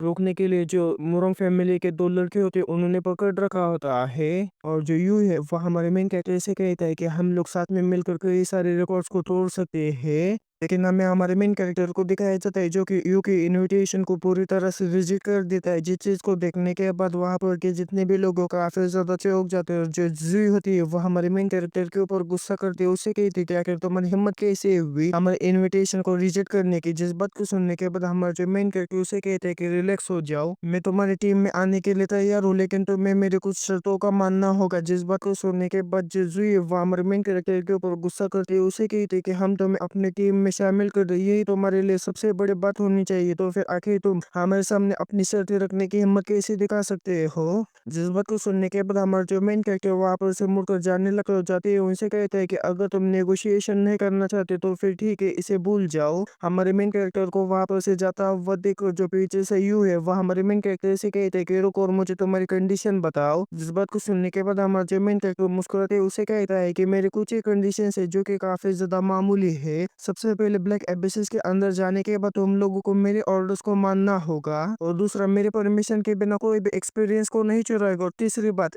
मॉन्स्टर को खत्म करने के बाद उनके पास से जितने भी लूट मिलेगी वो सारी की सारी लूट मुझसे बिलोंग करेगी। हमारे मेन कैरेक्टर की कंडीशंस को सुनने के बाद वहां पर जितने भी लोग हैं काफी ज्यादा चौंक जाते हैं। हमारे जो मेन कैरेक्टर मुस्कुराते हुए मोरंग फैमिली के मेंबर से कहते हैं कि अगर तुम मेरे सारी की सारी कंडीशन को एक्सेप्ट करते हो तो मैं अभी के अभी तुम्हारी टीम में ज्वाइन हो जाऊंगा। जिस बात को सुनने के बाद बाकी के जो मोरंग फैमिली के लोग होते हैं वो से कहते हैं कि उसकी किसी भी कंडीशन को हाँ मत करो। और हमारे मेन कैरेक्टर की इस तरह की बातें सुनने के बाद जो जोनर है वो हमारे मेन कैरेक्टर के ऊपर काफी ज्यादा खुश हो जाते हैं। फिर वो मुस्कुराते हुए मोरंग फैमिली से कहते हैं कि अगर तुम इन कंडीशन को नहीं मानते हो तो खुद ही अबेसिस के अंदर जाकर अपनी जो रैंकिंग है उसे बढ़ा लो। जोरंग की इस तरह की बातें सुनने के बाद जो मोरंग फैमिली के लोग होते हैं वो जोरंग के ऊपर काफी ज्यादा गुस्सा हो जाता है, उससे कहते हैं कि लगता है कि तुम्हें सबक सिखाना ही पड़ेगा। इतना कहने के बाद आगे बढ़े रहे होते कि तब जो यू है उन्हें रोकते हुए हमारे मेन कैरेक्टर से कहता है कि जो कि तुम्हारा हमारी टीम में ज्वाइन होने का कोई भी इंटेंशन नहीं है, तो फिर आखिर हम यहाँ पर खड़े रहकर तुम्हें हमारी टीम में आने के लिए क्यों बॉदर करेंगे।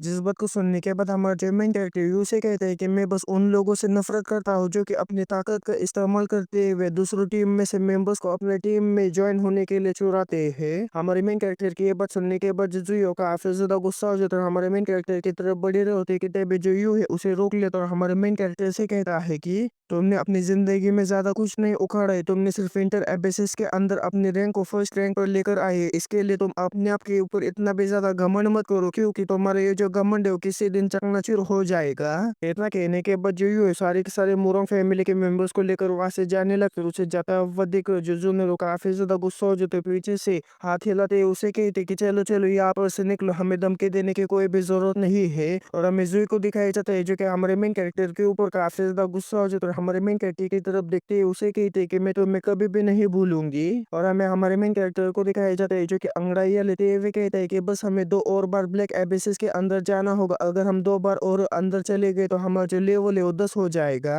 लेकिन तभी हमारे मेन कैरेक्टर की एक्सप्रेशन पूरी तरह से चेंज हो जाती है, क्योंकि हमारे मेन कैरेक्टर को एक काफी ज्यादा खतरनाक सी सेंसेशन महसूस होने लगती है। जिस सेंसेशन को महसूस करने के बाद जब हमारा मेन कैरेक्टर पीछे मुड़कर देखता है तो हमें पीछे लीजो जोनर को दिखाया जाता है जो कि हमारे मेन कैरेक्टर के ऊपर काफी ज्यादा गुस्सा होते हैं। जिसे इतना ज्यादा गुस्सा करता हुआ देखकर हमारा जो मेन कैरेक्टर उन्हें कुछ समझाने की कोशिश करता है, लेकिन वो दोनों लड़कियां काफी ज्यादा गुस्सा होने की वजह से वो दोनों लड़कियां हमारे मेन कैरेक्टर के काफी ज्यादा गंदी तरीके से धुलाई करते हैं। हमारे मेन कैरेक्टर की अच्छी तरह से खातिरदारी करने के बाद वो दोनों लड़कियां हमारे मेन कैरेक्टर को वहीं पर ही छोड़कर वहां पर से जाने लगते हो। जाते हुए हमारे मेन कैरेक्टर से कहते हैं कि हमारी जो सप्लाई वो खत्म हो चुकी है, सबसे पहले हम हमारी सप्लाई को पूरी तरह से भर देंगे, फिर हम ब्लैक एबिसिस के अंदर दोबारा जाएंगे। इतना कहने के बाद वो वहां पर से चले जाते। उनके जाने के बाद हमारे मेन कैरेक्टर को सिस्टम का नोटिफिकेशन आता है कि दोबारा से ब्लैक एबिसिस के अंदर जाने के लिए कम से कम आपको 1.5 घंटा इंतजार करना होगा। जिस नोटिफिकेशन को पढ़ने के बाद हमारा जो मेन कैरेक्टर वो कहता है कि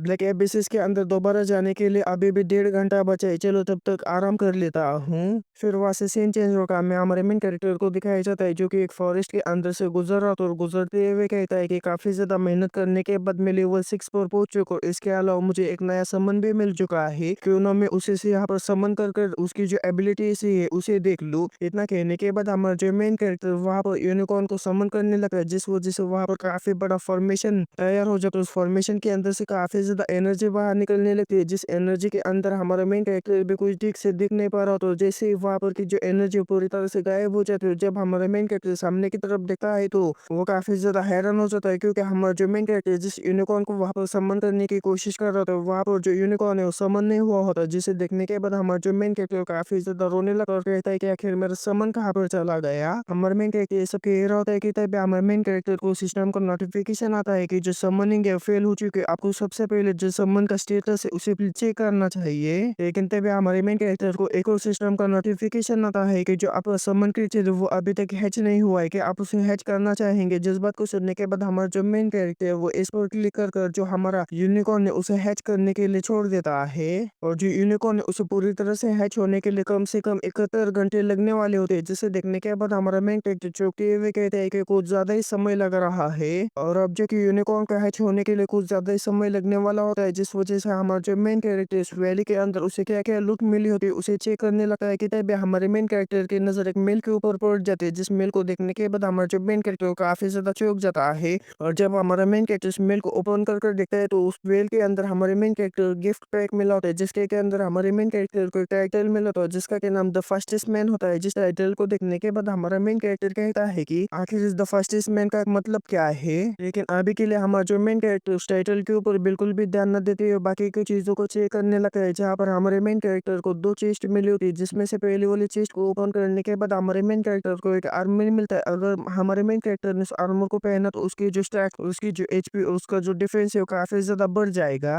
जिस आर्मर को देखने के बाद हमारा जो मेन कैरेक्टर काफी ज्यादा खुश हो जाता है। फिर जब हमारा मेन कैरेक्टर दूसरी चेस्ट को ओपन करता है, जब हमारा मेन कैरेक्टर दूसरी चेस्ट को ओपन करता है तो काफी ज्यादा चौंक जाता है, क्योंकि उसके अंदर सिल्वर ग्रेड का आइस नेकलेस होता है। जिस नेकलेस को देखने के बाद हमारा मेन कैरेक्टर काफी ज्यादा चौंक जाता है और कहता है कि जो इक्विपमेंट्स होते हैं उनके बीच में भी रैंक होते हैं, bronze, silver, gold, platinum, diamond, radiant, legendary और डिवाइन। और मैंने कभी भी नहीं सोचा था कि मुझे एक सिल्वर ग्रेड का इक्विपमेंट मिलेगा। ऐसा लगता है कि जो हेवन से वो भी मेरे साथ है। इतना कहने के बाद हमारा जो मेन कैरेक्टर इस नेकलेस को अपने सिस्टम के स्टोरेज के अंदर रख लेता है। फिर जो हमारा मेन कैरेक्टर सबसे पहले मिले हुए चेस्ट के अंदर से जो आर्मर है उसे निकाल कर पहन लेता है। जिस आर्मर को पहन लेने के बाद हमारा मेन कैरेक्टर और भी ज्यादा खुश हो जाता है। फिर जो हमारा मेन कैरेक्टर अपने स्टेटस को देखने लगता है, जहाँ पर हमारे स्टेटस के जो पॉइंट्स होते हैं वो काफी ज्यादा बढ़ चुके होते हैं। फिर जो हमारा मेन कैरेक्टर अपने स्किल पॉइंट्स का इस्तेमाल करते हैं, स्किल पॉइंट्स को अपने फुल्ली आर्म स्किल के अंदर डाल देता है, जिस वजह से हमारे मेन कैरेक्टर की जो फुल्ली आर्म स्किल है वो लेवल 3 पर पहुंच जाती है। जिसके वजह से जैसे हमारा मेन कैरेक्टर किसी बीस्ट को समन करेगा तो उसकी जो स्पिरिट पावर है वो काफी ज्यादा तेजी के साथ जो कम होती थी, वो स्पिरिट पावर अब काफी ज्यादा धीरे धीरे कम होगी।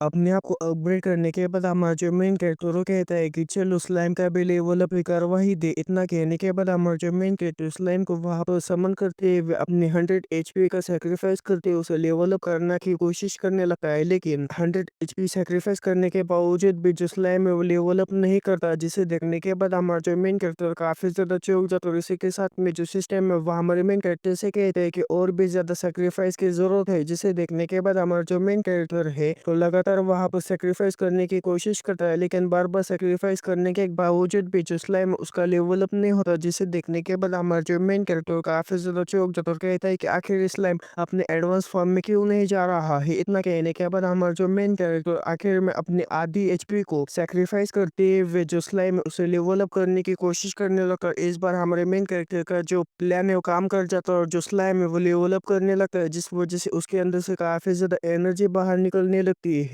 और स्लाइम के अंदर से निकलने वाली एनर्जी को देखने के बाद हमारा जो मेन कैरेक्टर वो भी काफी ज्यादा चौंक जाता है कि तब भी हमें स्लाइम को दिखाया जाता है जो कि पूरी तरह से बदल कर एक ह्यूमन फॉर्म में यानी कि हाफ ह्यूमन में बदल जाता है। जिसे देखने के बाद जो हमारा मेन कैरेक्टर काफी ज्यादा चौंक जाता है। फिर वैसे सीन चेंज होकर हमें ब्लैक एबेसिस के एंट्रेंस का सीन दिखाया जाता है, जहाँ पर जो हमारे लीजो और जो जोनर है, उन लोगों ने सारी चीजों को यानी कि अपने सप्लीमेंट्स को इकट्ठा कर लिया होता है। लेकिन वहां पर हमारे मेन कैरेक्टर को ना देखने के बाद जो जोनर है वो हमारे मेन कैरेक्टर के लोकेशन का पता लगाने लगती है, जहाँ पर हमारे मेन कैरेक्टर की लोकेशन जो होती है उसे फॉरेस्ट में दिखाने लगती है। जिस लोकेशन को देखने के बाद जो जोनर लीजो से कहते कि चल उसे ढूंढते। इतना कहने के बाद वो दोनों हमारे मेन कैरेक्टर को ढूंढने के लिए उस फॉरेस्ट में आ जाते हैं। फिर वहां से सीन चेंज होकर हमें हमारे मेन कैरेक्टर को दिखाया जाता है जो कि स्लाइम के इस तरह के अपग्रेड को देखने के बाद हमारा मेन कैरेक्टर काफी ज्यादा चौंक चुका होता है कि तब हम स्लाइम को दिखाया जाता है जिसकी की जो बॉडी पूरी तरह से ह्यूमन गर्ल में कन्वर्ट हो चुकी होती है। जिस बॉडी को देखने के बाद हमारा मेन कैरेक्टर काफी ज्यादा शर्माने लगता है, क्योंकि जो स्लाइम होते हैं उसने कपड़े बिल्कुल भी नहीं पहने होते, जिसकी वजह से जो हमारा मेन कैरेक्टर है उसकी सारी डिटेल्स और उसकी सारी चीजों को देखने के बाद काफी ज्यादा शर्मा रहा होता है। शर्माते हुए कहता है कि आखिर उसने कपड़े क्यों नहीं पहने। कि तभी जो स्लाइम है वो हमारे मेन कैरेक्टर को देख ली तो काफी तेजी के साथ हमारे मेन कैरेक्टर की तरफ बढ़ने लगती है। अपनी तरफ आता हुआ देखकर हमारा जो मेन कैरेक्टर काफी ज्यादा चौंक जाता है कि तभी जो स्लाइम है छलांग लगाते हुए सीधा हमारे मेन कैरेक्टर के ऊपर ही कूद जाती है। जिस स्लाइम को इस तरह से करता हुआ देखकर हमारा जो मेन कैरेक्टर काफी ज्यादा शर्माने लगता है, क्योंकि जो स्लाइम है वो बिल्कुल हमारे मेन कैरेक्टर के 6G टावर के ऊपर बैठी होती है और कभी भी उस 6G टावर के ऊपर रेंज आ सकती थी। इसलिए हमारा जो मेन कैरेक्टर जल्दी से स्लाइम को उठाकर साइड में खड़ा कर लेता और जल्दी से अपने इन्वेंटरी के अंदर से एक शर्ट को बाहर निकाल कर हमारे स्लाइम से कहते हैं कि जल्दी से इसे पहन लो। जिस बात को सुनने के बाद जो स्लाइम उस शर्ट को निगल जाती है, उस स्लाइम को शर्ट को निगलता हुआ देखकर हमारा जो मेन कैरेक्टर काफी ज्यादा परेशान हो जाता है और अपने सर को पीटते हुए कहता है कि तुम्हें कपड़े पहनना बिल्कुल भी नहीं आता। इतना कहने के बाद हमारा जो मेन कैरेक्टर उसे कहते हैं कि जल्दी से अपने हाथों को ऊपर करो। इतना कहने के बाद जो हमारा मेन कैरेक्टर है उस टी शर्ट को उस स्लाइम को पहना देता है और हमारे मेन कैरेक्टर को उस स्लाइम को इस तरह से ट्रीट करता हुआ देखकर ऐसा लग रहा होता है कि एक पिता जो है वो अपने बेटे की केयर कर रहा है। लेकिन तभी हमें उस स्लाइम को दिखाया जाता है जो कि हमारे मेन कैरेक्टर के सिस्टम विंडो को काफी ज्यादा बेहतर तरीके से देख पा रहे हो तो यहाँ तक कि उसे ऑपरेट भी कर पा रही होती है। जिसे देखने के बाद हमारा जो मेन कैरेक्टर कहता है कि ऐसा लगता है कि जो समन्स होते हैं वो अपने मास्टर के जो प्रोफेशनल गेस या फिर जो सिस्टम होते हैं उसे काफी आसानी से देख सकते हैं, उसे इस्तेमाल भी कर सकते हैं। इतना कहने के बाद हमारा जो मेन कैरेक्टर है वो कहता है कि चलो तुम्हारे स्टैट्स को देखे। इतना कहने के बाद हमें हमारे अपग्रेडेड वर्जन के स्लाइम के स्टैट्स को दिखाया जाता है, जहाँ पर उसका जो लेवल होता है वो 15 हो चुका हो तो उसकी जो एचपी 1600 से 2700 हो चुके हैं। तो बाकी की चीजें आप वीडियो पॉज पॉज़ करके पढ़ सकते हैं। और इसके अलावा जो स्लाइम है उससे 2 स्किल्स भी मिली होती है जिसको कि मैं अभी आपको नहीं बताऊँगा। जैसे-जैसे वो स्लाइम उन स्किल का इस्तेमाल करेगा वैसे-वैसे मैं आपको उसके बारे में बताता जाऊँगा। हमारा मेन कैरेक्टर उस स्लाइम के साथ वहाँ पर सिस्टम में देखते हुए बातचीत कर ही रहा होता है कि तभी हमें जूनर और लीज़ू को दिखाया जाता है जो कि हमारे मेन कैरेक्टर की लोकेशन को फ़ॉलो करते हुए हमारे मेन कैरेक्टर के करीब पहुँच जाते हैं। हमारे मेन कैरेक्टर के करीब पहुँच जाने के बाद जब जूनर हमारे मेन कैरेक्टर की तरफ देखते हैं तो उन लोगों को कुछ गलती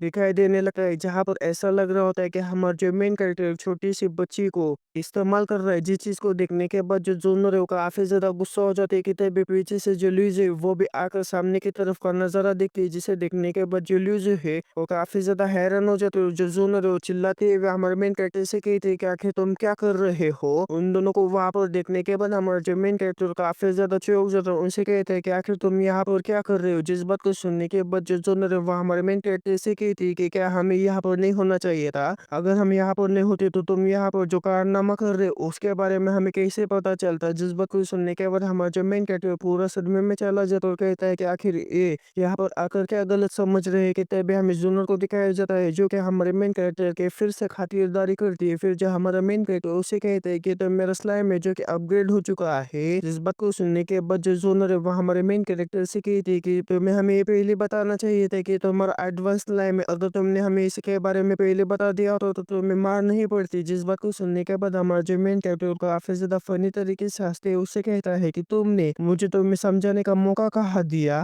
फिर हमें कुछ समय बाद का सीन दिखाया जाता है जहाँ पर हमारा जो मेन कैरेक्टर अपने स्लाइम को वापस से अपनी कॉन्शियसनेस के अंदर डाल देता है और हमारा जो मेन कैरेक्टर जोनर से कहता है कि लेकिन तुम आखिर यहाँ पर क्या कर रहे हो। जिस बात को सुनने के बाद जो जोनर है वो हमारे मेन कैरेक्टर से कहती है कि तुम्हें हमें बताओ कि हम दोनों ब्लैक एबेसिस के अंदर तुम्हारे बिना जा सकते हैं जिसकी वजह से हम तुम्हें ही यहाँ पर ढूंढने के लिए आए थे। जिस बात को सुनने के बाद जब हमारा मेन कैरेक्टर टाइम चेक करता है तो काफी ज्यादा चौंक जाता है क्योंकि इस ब्लैक एबेसिस में जाने का समय हो चुका होता है। जिस चीज को देखने के बाद हमारा जो मेन कैरेक्टर वो कहता है कि मैं तो बस यहाँ पर आराम कर रहा था जिसके वजह से मैंने समय को चेक नहीं किया। और इसी के साथ में हमारे मेन कैरेक्टर को सिस्टम का नोटिफिकेशन आता है कि आप कोल्ड वैली एबेसिस के अंदर जाना चाहते हो। अगर आप जाना चाहते हो तो कंफर्म करिए।